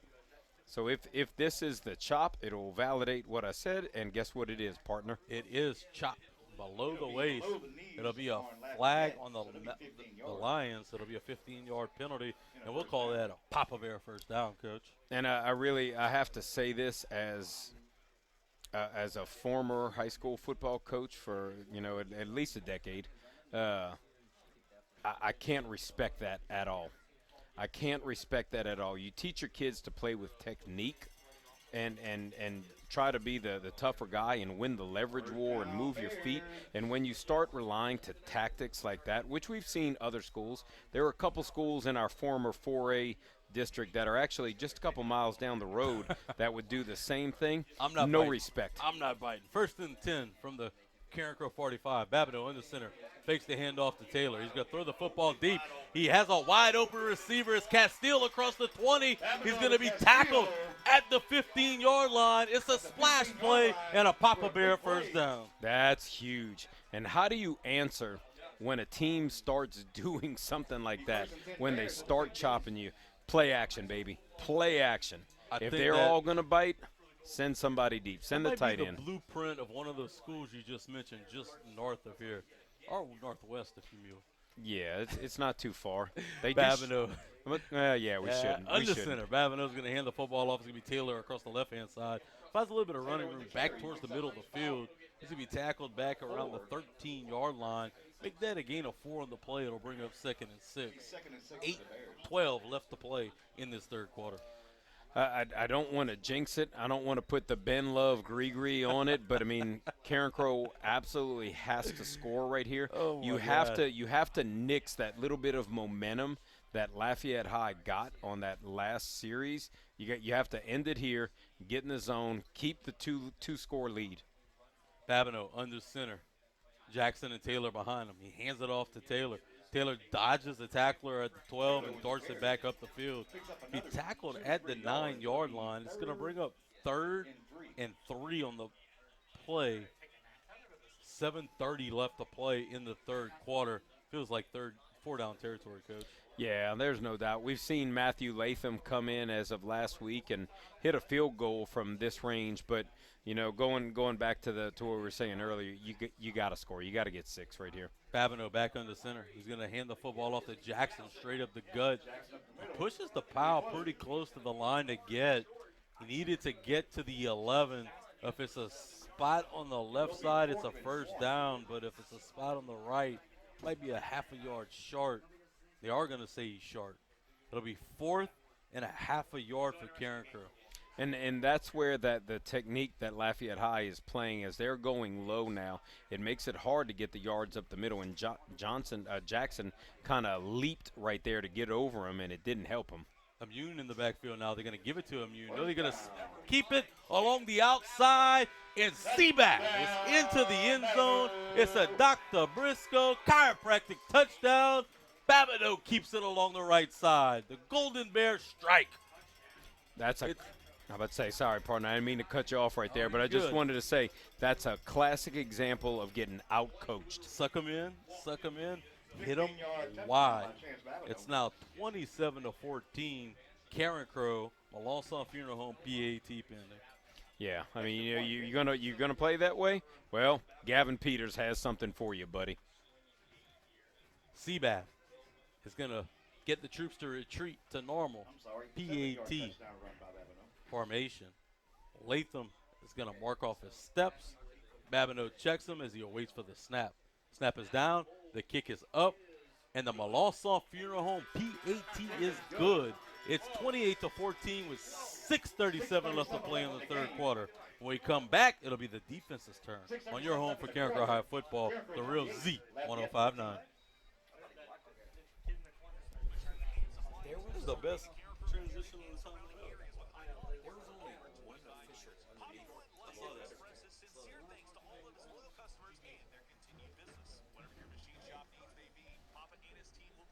Be like one of the only 2 games we win for the rest of the year.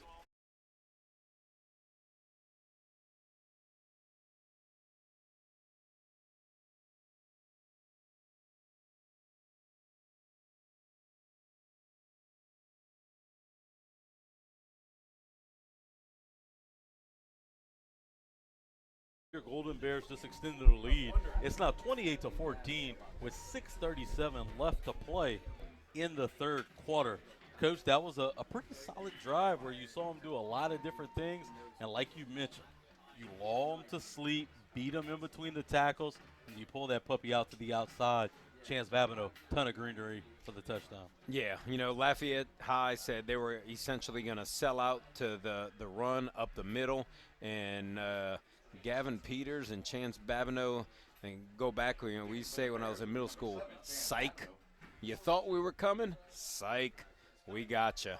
To the outside. What does this Carencro High kickoff team have coming? That's my question. Babineau looking to kick it off. Approaching the troops. He's going to lead up to the football and fake it. Couldn't give you much scores at halftime as we had the legend Mac Byers. I can tell you the Dodgers lead the Padres 1-0 in the NLDS bottom of the sixth. Babineau's set to kick the football off. He's going to let it ride. He's going to go out of bounds just across the 25-yard line. And the Lions will get 5 free yards. You know, I don't think that's even necessarily that, bad, that's Coach. not a bad thing. That is not a bad thing at this given moment. What Lafayette High has proven that they can do is return that kickoff. I mean, we are talking about some wheels right there on the junior wide receiver, Jamian Brown, number 9. That guy can turn and burn. He can go. Having a great time tonight. And, of course, if you're listening to us, thank you on Z1059. But if you want to watch us, you can head on over to the Carencro Broadcast Network over on YouTube and check us out as well. Fortunately, you can't see our faces on that. Oh, I got a face made for radio, Coach. I mean, that's the story of my life right My there. mom didn't even like to watch me. Now, Sonya back in at quarterback. He's going to hand the football straight up the gut. Running back's going to push the pile. He's going to actually get across all the way to the 40-yard line. It's going to be a gain of 5 on the play to bring up 2nd and 5. I'm going to throw you one score, partner. Give it to me, Coach. Lafayette Christian Academy 34, Lafayette Renaissance 13. So the unbeaten streak of playing the There's levels to this, Coach. yeah, there's Sonya there's back levels in the to it. shotgun. He's going to look to throw the football out into the flat. It's going to be caught just shy of the 45. Makes one man miss. Tries to push it across the 45 for a first down. And he'll get just there. It'll be a first down pitch and catch for the Lions down at the Lions 45. Yeah, I'm kind of Levels to this, Coach. I'm kind of glad you kept me from saying something that just I got a lot of opinions about that whole situation, but yeah, just haven't been impressed with the way some things have been done on both sides, there. I'll just So, say that. So Sonya back in at quarterback. He has a running back next to him is going to be Williams. Looking to throw the football deep. He has a one-on-one coverage along the left-hand side, and oh my goodness, what a play by super freshman Brandon Duffy. Stride for stride with the receiver, found the football and batted it away. That kid is going to be a superstar. I don't even know how he did that. I really don't. I mean, look, let's be real. Brandon Duffy probably goes about 5'8", 5'9" right now. Is that fair? Hey, he's That's about 5'10" right now. Cavante Landry goes 6'2", 6'3". Yeah. That football was placed at a place that only Landry could probably get to. Yeah, Carney threw a heck of a ball right Duffy there. went and batted it down. I mean, that was as good of a play as I saw from a freshman. Carney back in at quarterback. He's going to let it ride. Get his receiver across the 50-yard line. He's going to get to the outside. Wilson Landry's going to drag him down, but not before he gets across the 40 of the Golden Bears and a first down for the Lions. Yeah, Lafayette High's had a little bit of success with those intermediate routes, those crossing routes, so to speak, kind of try to get some Carencro defenders caught in traffic right there, and that's been really their only success in the passing It's game right almost now. like run them deep and then hit them low, Coach, with that little throw in the out route into the shelf or into the flats. It's a first lot and- to cover. You're right. 1st and 10 from the 36 of the Bears. Spread formation for the Lions. Looking back to the sideline is Carney. Carney's going to go back to the line and give the orders. Carencro looking to send pressure late. Carney rotates the pocket, and he's going to let it fly. It's going to be in and out of a receiver's hand, almost to the 30-yard line. Dennis in coverage is going to be passing complete. You know, we're talking about scores, and we never had the opportunity to cover any at halftime, so I'll throw a couple out to our listeners. it. Sulphur is up 28-14 over New Iberia. New Iberia might just be caught in the hangover a little bit right now. They were doing really well and just kind of down a little bit. Neville up 36-10, one of our traditional powers out there, but a big score up north of Louisiana. Ruston 15, Ouachita 8. That's a big one Ruston's because one of the best Ruston teams in the is country. good. Carney back in the gun. He's going to hand the football straight up the gut. But what a play right there by Jalen Roberts, swimming into the inside, meeting the ball carrier a yard into the backfield. It's going to bring up 3rd and 11 for the Lions. Coach, I almost feel bad. We didn't give the listeners stats. We didn't give the listeners scores. But we had the GOAT on for halftime. Yeah, I mean, It's tough not to do that. That guy means so much to me.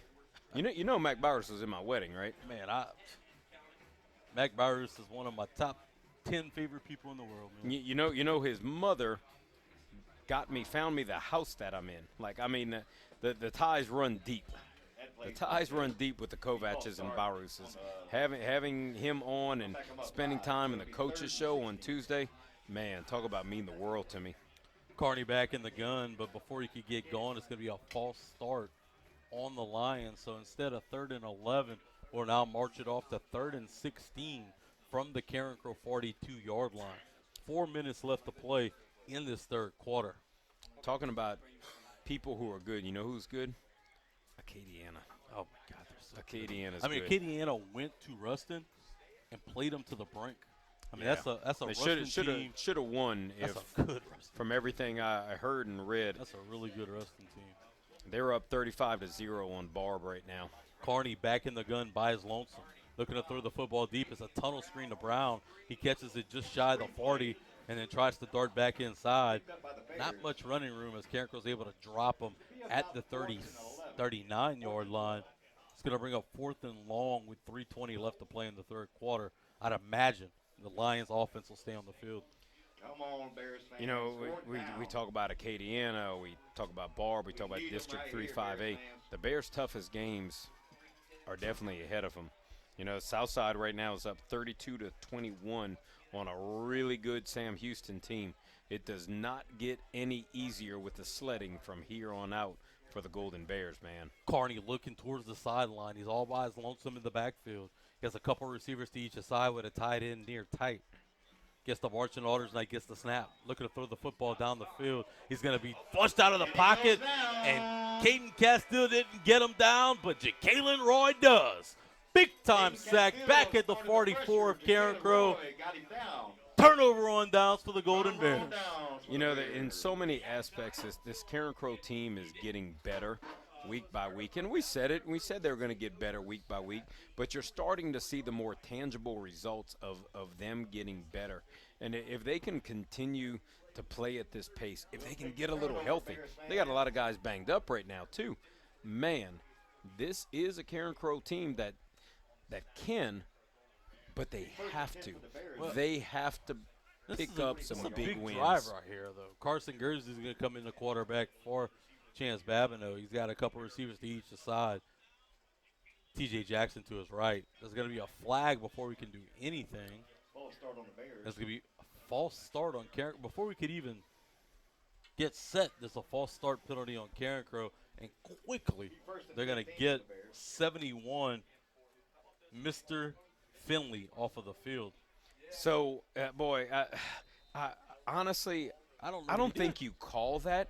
He made two motions, but there was it's a tough one for the big freshman, and we're going to talk about him when we come back. Gursey into the shotgun, looking to throw the football deep.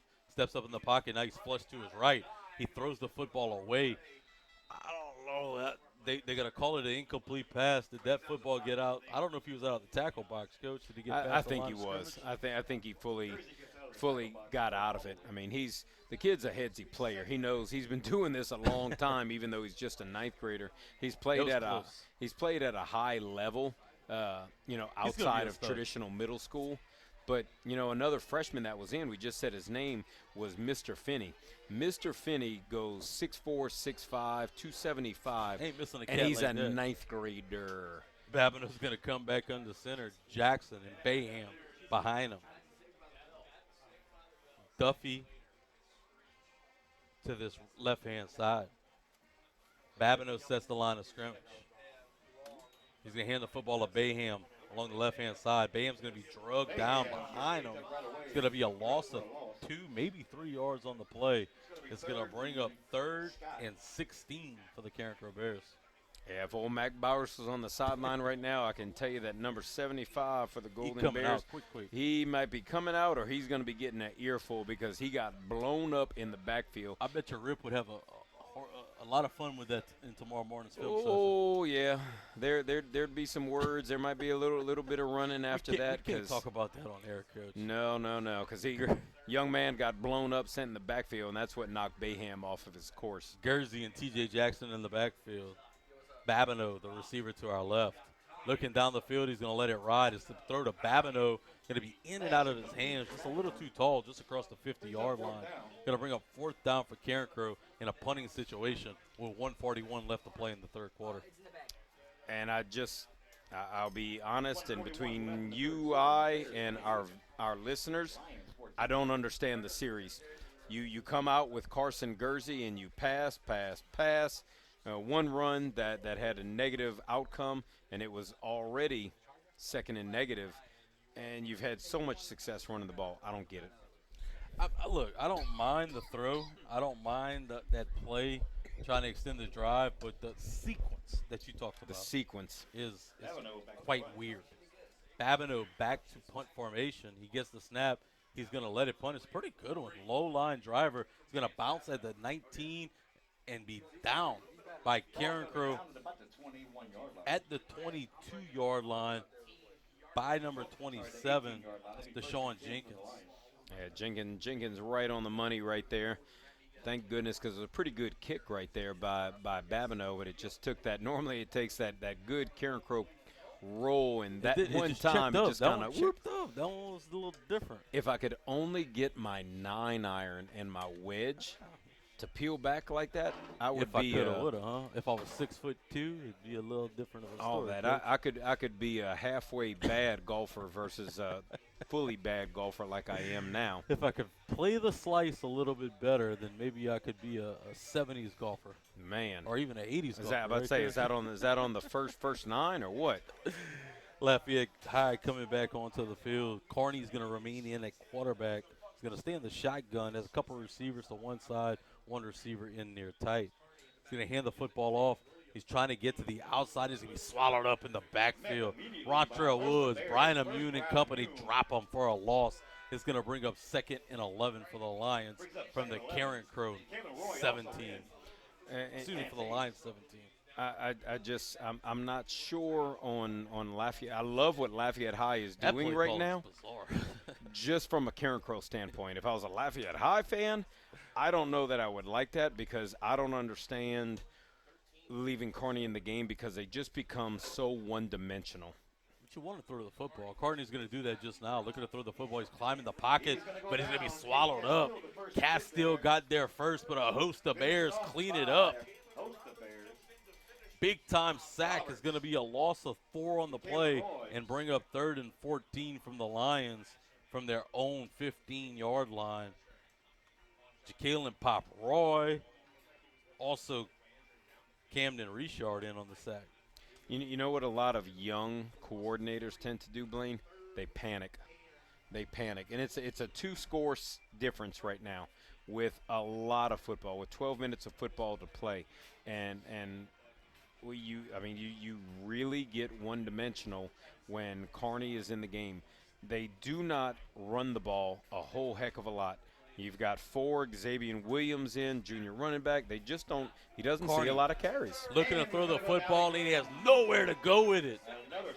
Big-time sack again for the Carencro Golden Bears. I believe the first Bear to get there was Lance Hayes, and that'll do it. We played 3 quarters, and your Golden Bears lead 28-14. When we come back, it'll be time for 4th quarter action on your home for Carencro High football, the Real Z 105.9. 4th quarter action. Good job, Sean. Appreciate it.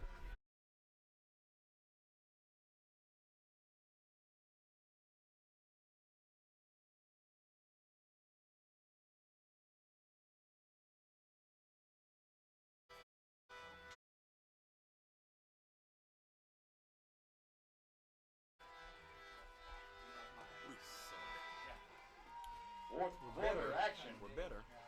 As your Bears lead. Quit doing stupid stuff like The 28-14. coach is not very good.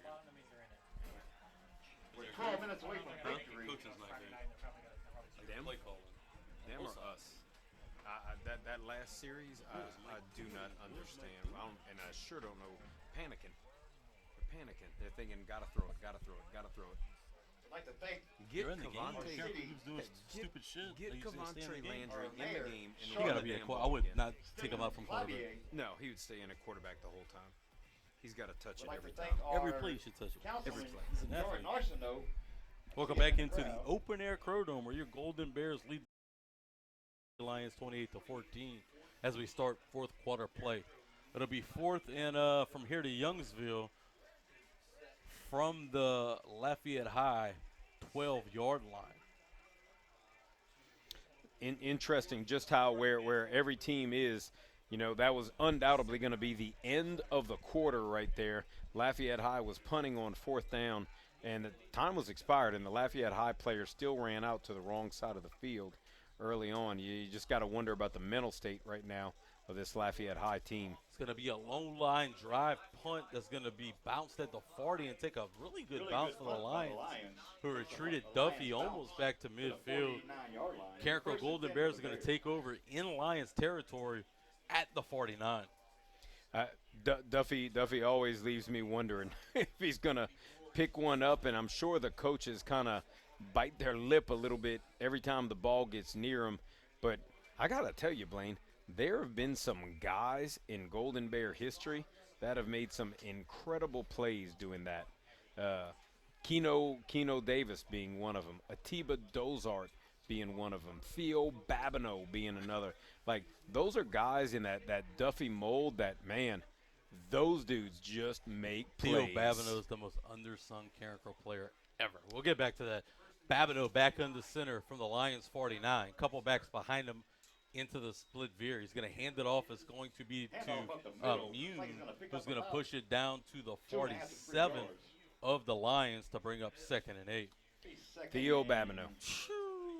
The perfect eye back for Coach Byers. He was phenomenal, and I'm so glad and so happy to say Theo, one of the many faces that was here tonight for the dedication of the field to head coach Mac Bowers. Babineau back under center with two backs. He's going to hand it off. It's going to be Mune. No, yeah, Mune's going to push it almost to the 40 to the 41-yard line. I thought Bab kept it there for a second. Solid pickup right there by Mune. Bringing it to, it's going to be a long 2 or a short 3. What would you call that? I want to hear your praise. Is that a long 2 or is that a short 3? You taught me English. I didn't know we were mathing today. Just judgment. I would just say judgment. that's third and 2.5. Under center Okay, goes you Babineau. got it. You can't pick one of the Babineau's choices. going to hand it off to Mune, who's going to plunge forward across the 40 to the 41-yard line. And guess what, Coach? Regardless if it was 2.5 or 3, it's a Papa Bear first down. But it goes back. I gave you two choices. Is it Coach, a you long taught me. 2 or a short 3? You taught And you me. have to say 2.5. Look, man, it's You like think asking we're somebody married. if they Come want on. extra beer. Come on, I mean, you know. Oh no, that's not even a that's not even an issue there. We're going to call a timeout. We're going to stick right here, though. This is a big drive for Carencro. 10:40 left to play in the ball game. As Carencro's going to have 1st and 10 from the Lafayette 39. It feels like a drive that you really want to just exert your dominance a little bit, Coach. You really want to punish them in between the tackles and extend this drive as well as take off as much time as you can off the clock. Yeah, undoubtedly. It becomes, in this case, I mean, you're in the fourth quarter, and there's always been an emphasis, I honestly believe, of all really good teams, but certainly for sure at Carencro High, there's been a premium put on fourth quarters. And you know, I think that goes a long way. I think that if you talk about it and you emphasize it in practice and you do things to emphasize it in practice. You know, Mac Bowers would have his team run 20, 25, 40s every single day at the end of the game and preach to them the importance of the fourth quarter. You know, I think this is where you come out and you get after it. This is why I love Coach Hilbin, besides giving me a C in my 3rd semester of my senior year. He's going to bring it up that Theo Babineau had almost 2,400 yards in his career at Carencro, including almost a 1,700-yard campaign as a senior. Look, I remember him. You want to talk about rust? I remember a 3-touchdown performance where Theo Babineau went for 2 bills on a Friday night here in the open-air Crow Dome. clock rolls. That was one heck of a game. It was cold, too, that night. Oh, it was. Speaking of Babineau, CBAP is going to go under center. It's going to be 1st and 10 for the Golden Bears from the Mighty Lions 39. Everybody in tight. He's going to fake the handoff and try to get to the right side. He's going to keep it. He's coming to the sideline. He's going to get almost to the That's 30. a late hit. And they're going to hit Babineau really late with a shoulder. It's going to be what appears to be a Papa Bear first down, but there is no flag on the play for some extracurricular. Wow, I'm dismayed that was not a personal foul, because Babineau was fully on the white right there when the final contact was made. I thought that would have been first down and an extra 15, but yeah, Carencro is going to keep the drive marching from the Lions 29. Babineau under center, 2 backs, and everybody in tight. Babineau's going to hand off to Immune. Immune's going to push it almost to the 25, to the 26-yard line. It's going to be a gain of 3, maybe 4 yards on the play to bring up 2nd and 7. You know, the flip side, you know, as the Bears are driving this ball down the field, we're once again seeing the old dive at the ankles technique by Lafayette High. And as well as they may think it's working, because they're obviously still doing it, it's just playing towards Carencro's 9:45 left advantage. to play in the ball game. Babineau's going to hand it off straight up the gut. Jackson's punishing defenders. He's going to push it all the way across the 20 to the 19, and that's a hard-nosed Papa Bear first down. Yeah, and you know, right there, Lafayette in a position where they've gotten called for it a couple times, and a situation where they really couldn't do it as much as they had been doing before. Guys had to play straight up, and credit to the Carencro offensive line, because they knocked some people that off. That right-hand side of the line of scrimmage pushed the foul. Yeah, they did a really good job right there. Babineau under center is going to be Jackson again, this time left-hand side. Makes the man miss. He's going to go diagonally across the line of scrimmage. Now he's across the 15. He's going to gain 7 yards on the play to bring up 2nd and 3. And interesting thing that it's been, as it's kind of evolved through the course of the game, there's less and less Lafayette High guys doing it, but it's the guy who's essentially playing through the A-gaps. Looks like it's number 57, junior defensive lineman Claude Alexander. That is just, he must love him some shoestrings, because he's all over him. Babineau hands it off to Jackson, trying the right-hand side again. Not much running room this time. He's going to gain maybe a yard on the play. It's going to bring up 3rd and a long 2 with 8:30 left to play in the ballgame.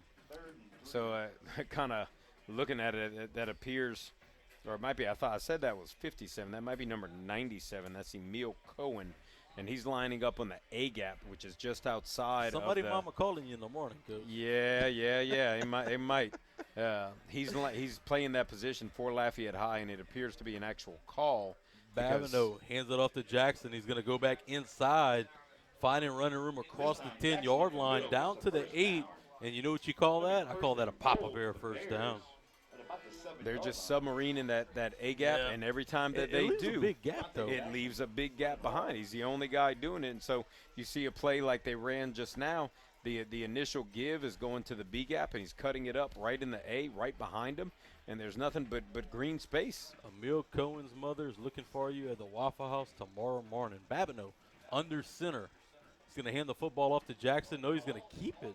I don't know if he ever got dropped the it. football. Babineau Maybe not dropped got it. the snap clean. We're looking to see who got the football. Lafayette might have got it. Babineau was never going to come up with the football. Now the Lions are going to take it over from their own 9-yard line. Carencro was looking to punch it in and put this game away, giving the Lions life. Yeah. Babineau never got the ball, just moved away from it immediately. As he was stepping out, looking like a little bit of veer was coming that way, and just, man. It looked like veer to the left side. Maybe he was thinking about keeping it a little too early. I don't know if he got his hands fully on that football. Remember the little snap machines Byron used to love? Oh, yeah. We had a couple of them. We used the heck out of those things. I remember Jamar, back when I was here, Jamar Jamar Lavalier and John Sion battling for the quarterback position. Them cats were hitting that snapping machine every day. Sion, a true Billy McCauley. Oh, man. Sion was a bad mother, boy. Boy, John could do some things. Then Jamar's family moved into Carencro, and He might battle for that spot. He could throw the ball as really much as well. I love Jabbar, he might have been the slowest Carencro quarterback for that era. He honestly was. Landry back in the shotgun. Carencro bringing the pressure quick. They're going to get home. Jacalyn Pop Roy comes up with the sack as he's dropped back at the 3-yard line of the Lions. 7:20 left to play in the ball game. You know, and it's a simple philosophy right now for Carencro. They're playing pure man coverage right now, keeping the free safety over the top, just playing man free, and really doing a good job in coverage, isolated one-on-one on the Lafayette High receivers, and man, they're getting pressure to the quarterback, something that they weren't able to do against some of the other teams this season. Second and about 17 for the Lions from their own 3-yard line. Back in the gun. They're going to fake the handoff and throw the football back into the flats. It's going to be one-on-one caught. Looked like Carencro's going to come up with a stop behind the line of scrimmage. Immune couldn't quite come up with the tackle. I think that was Rontrell Woods, or was that Lance Hayes that finally dropped him? Yeah, You have to help me out, Coach. It is to the far corner away from us. It is a little bit hard to see down in that corner. Thought Especially for us old folks. Yeah. Oh boy, just wait, buddy. Just wait. As everybody else who's Ricky Domang's at home listening right now in the neighborhood next door, going, if you think that's bad, just keep on it's waiting. It's about third in Mr. Ricky's house right now from the Lafayette Lions 10. Looking up through the football deep. They're going to let it ride. It's going to be caught just shy of 20. He's going to slip a tackle. He's across the 30. He's across the 40. He's across the 50. He's looking to make a man miss. He does across the 40, and then he's going to finally be cleaned up inside Carencro territory at the 38 by Brian Immune. That's a huge splash play and a pitch and catch first down for the Lions. Yeah, Mackenzie Tebow just really guilty of doing a poor job right there. Just in any aspect. Did a bad job in coverage, did a bad job coming back to the ball and making the tackle. But thank goodness for number 5, Rontrell Woods, who came from across the field to make that play. Back in the gun. Going to be the Lions looking to throw the football deep. Saulnier's going to let it ride deep down the field. It's going to be high pointed and caught by Landry just shy of the 5-yard line. That was a highlight reel catch for the superstar from the Lions. It's going to be first and goal from the Carencro 3. Not good for the Golden Bears. That was beautiful, though. And they have no one to blame but themselves, because all of these wounds have been self-inflicted right now. Not good. Look, that was about as good of a pitch and catch as you could have. Landry high-pointed the football. Now he's in at quarterback. They're going to run quarterback power to the right-hand side, and the Lions are going to go into the end zone. It's going to be 28-20 with 5:53 left to play in the ball game. The Golden Bears had them third and long, and they let them off the hook. Do not be surprised if there is some trickeration on the upcoming kickoff as well. With only 5:53 left in the game, Lafayette High has not done a good job of stopping Carencro. They have nothing to lose with a little trickeration. Waiting on the snap of the Lions. Snap is down. The kick is up, and it is good. It's now 28-21 with 5:53 left to play in the fourth quarter. We're going to step aside. When we come back, it'll be trickeration time right here on your home for Carencro High football, the Real Z 105.9.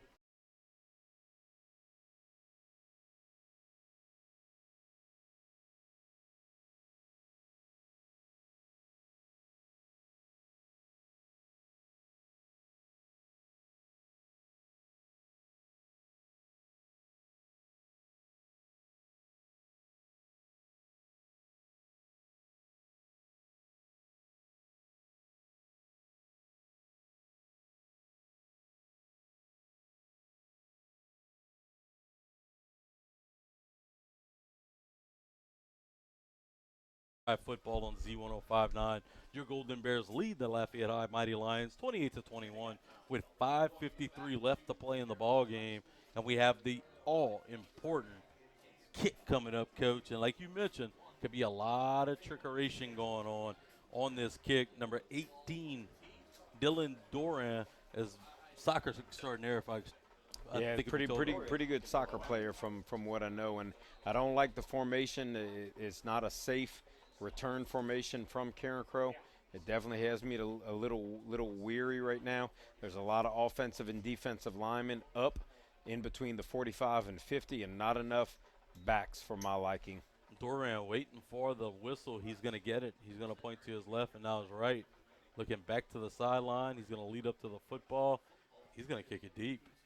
Carencro's going to accept their fate and let that fall into the end zone. So it's going to be 1st and 10 from their own 20-yard line with 5:53 left to play in the ballgame for CBAB and company. I mean, in all honesty, looking at the total outplay of the game, I think that works to Carencro's advantage. If Carencro can put together another drive, as long as they don't give the ball up, as they've done twice tonight, they've got a chance to walk out of here with the one-score win.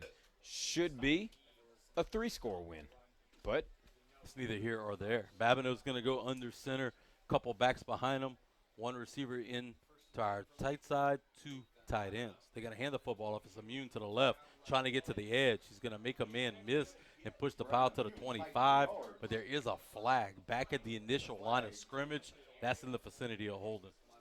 yeah, you've got to think that one is undoubtedly coming back. Chance Babineau kind of stayed back. Oh, no, it will be another chop for Lafayette High.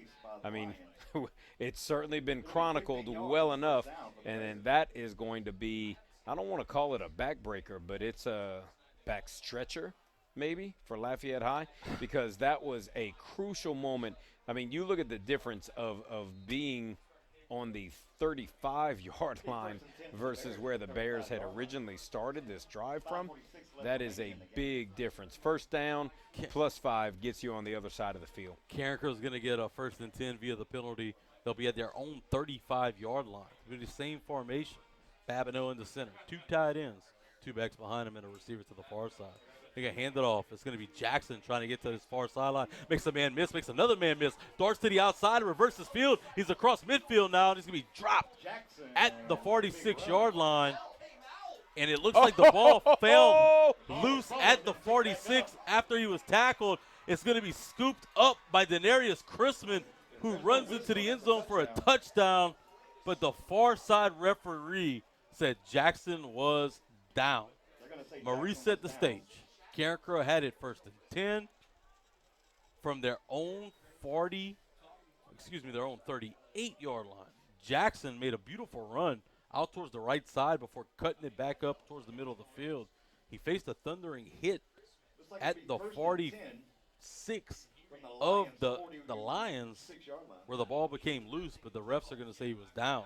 If it wasn't down, though, Denarius Chrisman found Christmas and would have rushed into the end zone. You know, we talked about the fact before, our guy Crispin, you know, he's filling in for William Laverne at that tight end spot, and he doesn't have the best of hands, but, boy, he's got some wheels. He could go. Babineau is going to fake the handoff. Now he's trying to get to the corner himself.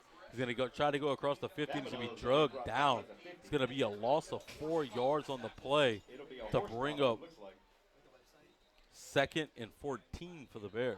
There is a flag on the play. Looks like it could be a face mask. Too early to make a call yet, but if one was to guess. I would think that's in the vicinity of horse collar on Carencro. On the Lions, as they would drug Babineau back from his shoulder pads. Okay. There'll be offsetting penalties. There'll be a holding on Carencro and a face mask on the line. they'll call it face mask, but we know it's horse collar penalties. So we'll replay the down. Down will be replayed. Yeah, I think he had a little bit of a face mask right before, but the holding on Carencro was definite. I'm gonna travel back and I'm gonna test your knowledge. Now I'm gonna see, as your English teacher, if you've retained the knowledge. Oh man, The holding on the play was egregious.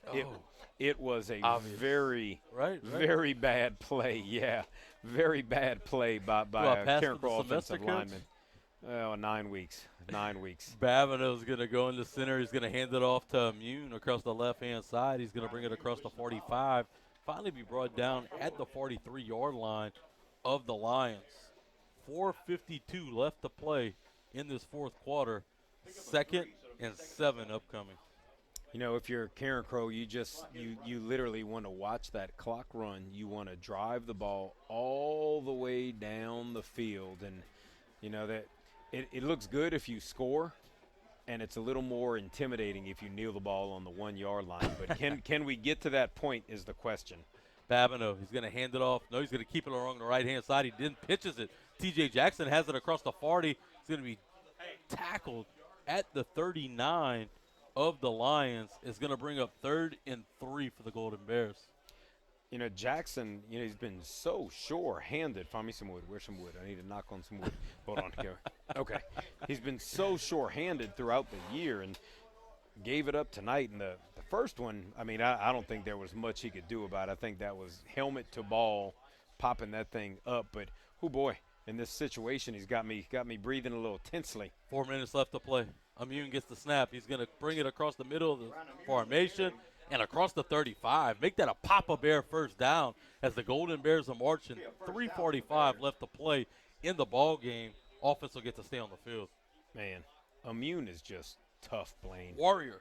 That's the terminology for Brian Immune. It's a warrior. Well, go ahead and take a timeout at this given moment. Not exactly sure. I know there's a little something crazy going on the other side of the press box on the Lafayette High side. There's a lot going on in the press box of the Open Air Curve. When we come back, your Golden Bears will have a first down trying to milk out the clock with 3:47 to go on your home for Carencro High football. The Real Z 105.9.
Coach, can I make a statement?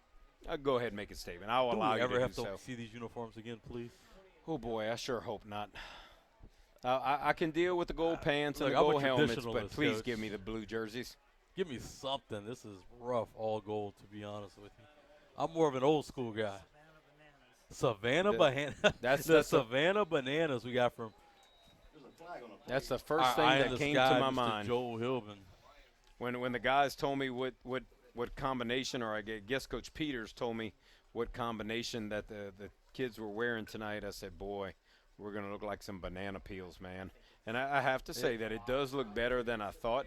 It kind of has that cow look, you know. We're being nice. I get it. Hometown broadcast. But I would prefer the navy blue jerseys. Mr. Hillman, the look on his face, he does not enjoy that. Babineau watching the clock run. We're now under 2 minutes left to play in the game. Also, it's October. We're starting to see a little pinkage for breast cancer awareness on the uniforms, the gloves, tape. Cheerleaders. There you go, Coach. Big shout out to the Carencro High cheerleaders, the dance team, band for their endless support of Carencro football. All of those guys have been a class act all 6 weeks thus far. Love to see that. Great support. Had a great pep rally here at Carencro High today. And you know what next week is, huh? Homecoming. Of course, Coach Kovac was gracious enough to fill in for me on the GP Are You With Me show last Tuesday night, live from Pizzaville, USA, with Coach Mac Byrus and company. And you guys are so lucky. Y'all going to get him again this week. Well, I mean, somebody's got to bring the ratings up, you know? Come on, Coach. Nobody trying to look at this face every Tuesday night. I promise you that. Man. I think y'all call my job and tell me to put them on the road. That way folks ain't got to look at me. I didn't think you'd figure that out on your own. It's pretty good. My mama says she watches. Of course she was going to watch. If I was going to be on, I mean, come on.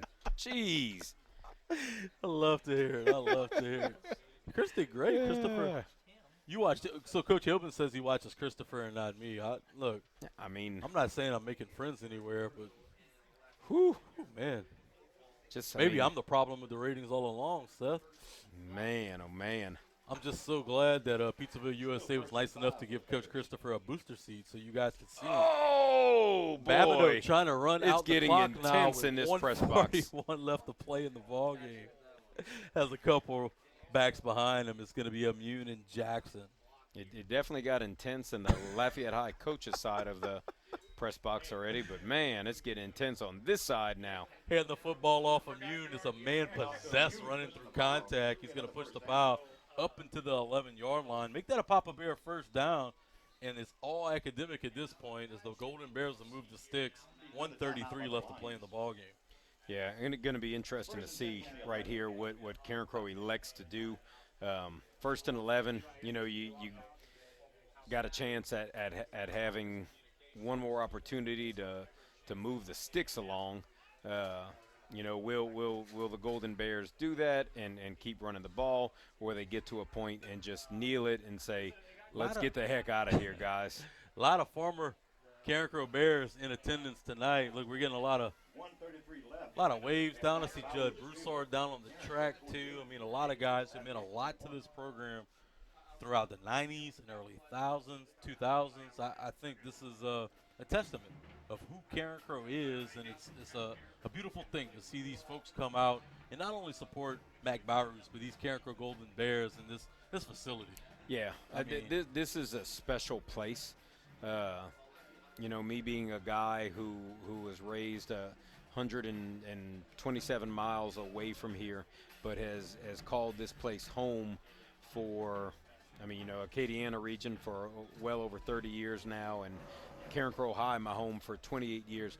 This is a special place. You know, I've had job offers to go different places at different levels, and I never wanted to leave here. When you find home at a place like Carencro, you never leave. Babineau under center, and he's going to take a knee. Formation of football. Victory formation is the best formation in all of football. Love to see it. The clock's going to go under 1:20. Babineau's going to get an opportunity to take a couple more knees, and the Golden Bears are going to get out of here with a district victory. Yeah, it's one of those moments where you start kneeling the ball and you keep looking up at the clock and you say, why isn't it moving any faster? Well, I mean, a second and a minute's the same time all the time, but golly, run, sucker. Of course, you guys should stick with us after the ball game, as we're going to have the Coca-Cola post-game show. We're going to give out the Local Choice Automotive Players of the Game on both offense and defense, and share our thoughts about this ball game as well as moving forward. And what can you expect from the Golden Bears as they enter the teeth of district play. Babineau takes another knee, and I think that's all she wrote. Your Golden Bears leave victorious 28-21 on Mac Barrow's night right here in the open air Crodome. And guess what? You heard it one place. You're home for Carencro High football, the real Z 105.9.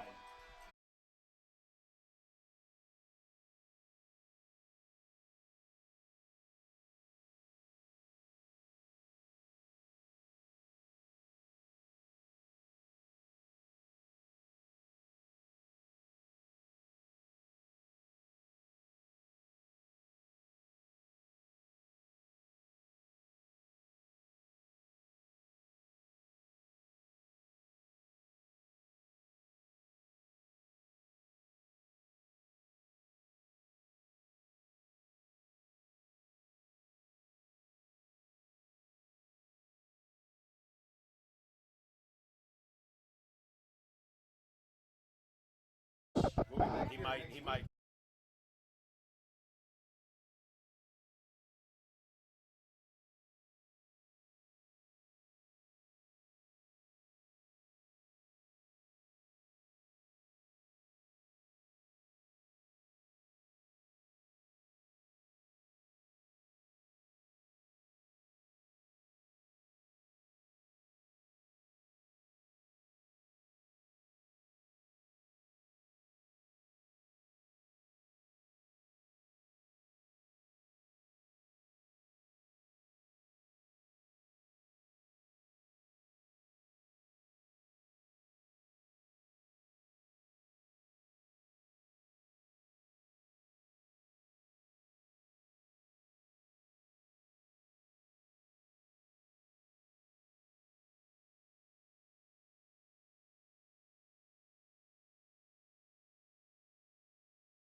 For victories throughout this season, because let's be honest, they're going to be hard to come by. They're not going to be easy, in this last stretch. We've got Sam Houston at home next week for homecoming. It's going to be Sulphur the following week, which is going to be senior night for all the members of the band, the cheerleaders, the dance team, the flag, you name it. And then it's going to take a little travel to play at Southside. I guess that game's going to be at Como, I would tend to imagine. I would imagine. And then the big Week 10 matchup on a Thursday night, Carencro High versus Acadiana in the Crow Dome. And we're going to give our local choice automotive defensive player of the game. And look, as much as we love Brian Immune, today it can only be one guy. Yeah, it's that when you look at total tackle numbers, both of them come out pretty close. Brian Immune finished with 9 solo tackles on the night, but our guy Pop, Ja'Kalen Roy, 7 solos, 2 assists. But here's the number. Are you ready? 3.5 sacks on the night, and the sacks were the critical moments that led to the Carencro defense doing their thing tonight. Last year, we referred to Ja'Kalen Pop Roy as the Energizer Bunny. That motor ran over and over and over again. Tonight, we saw that version of Pop Roy. He was able to get in the backfield, like Coach mentioned. 3.5 sacks. Some cats lucky to have that in a season. Yep. He had it here tonight in the open-air Crow Dome. Big night. We also want to thank all our fine sponsors who make the broadcast possible each and every week. Louisiana Orthopedic Specialists, Coca-Cola, Local Choice Automotive, Dr. Briscoe Chiropractic, Arsenal Machine Supply, Nolan's Lawnmower, Melançon's Funeral Home, Carpet Mills Outlet, Bearwood Furniture. And, of course, I want to thank my sidekick always for keeping me in line, Coach Christopher Kovac, our eye in the sky, Mr. Joel Hilbin, and each and every one of you who listen to us each and every week. Next week, it'll be the same time in the same place, right here from the open-air Crow Dome. It'll be homecoming against Sam Houston Broncos. You can catch us at pregame, 6:45, kickoff, 7 o'clock. There's only one place you can hear us every week, Coach, the Real Z, 105.9.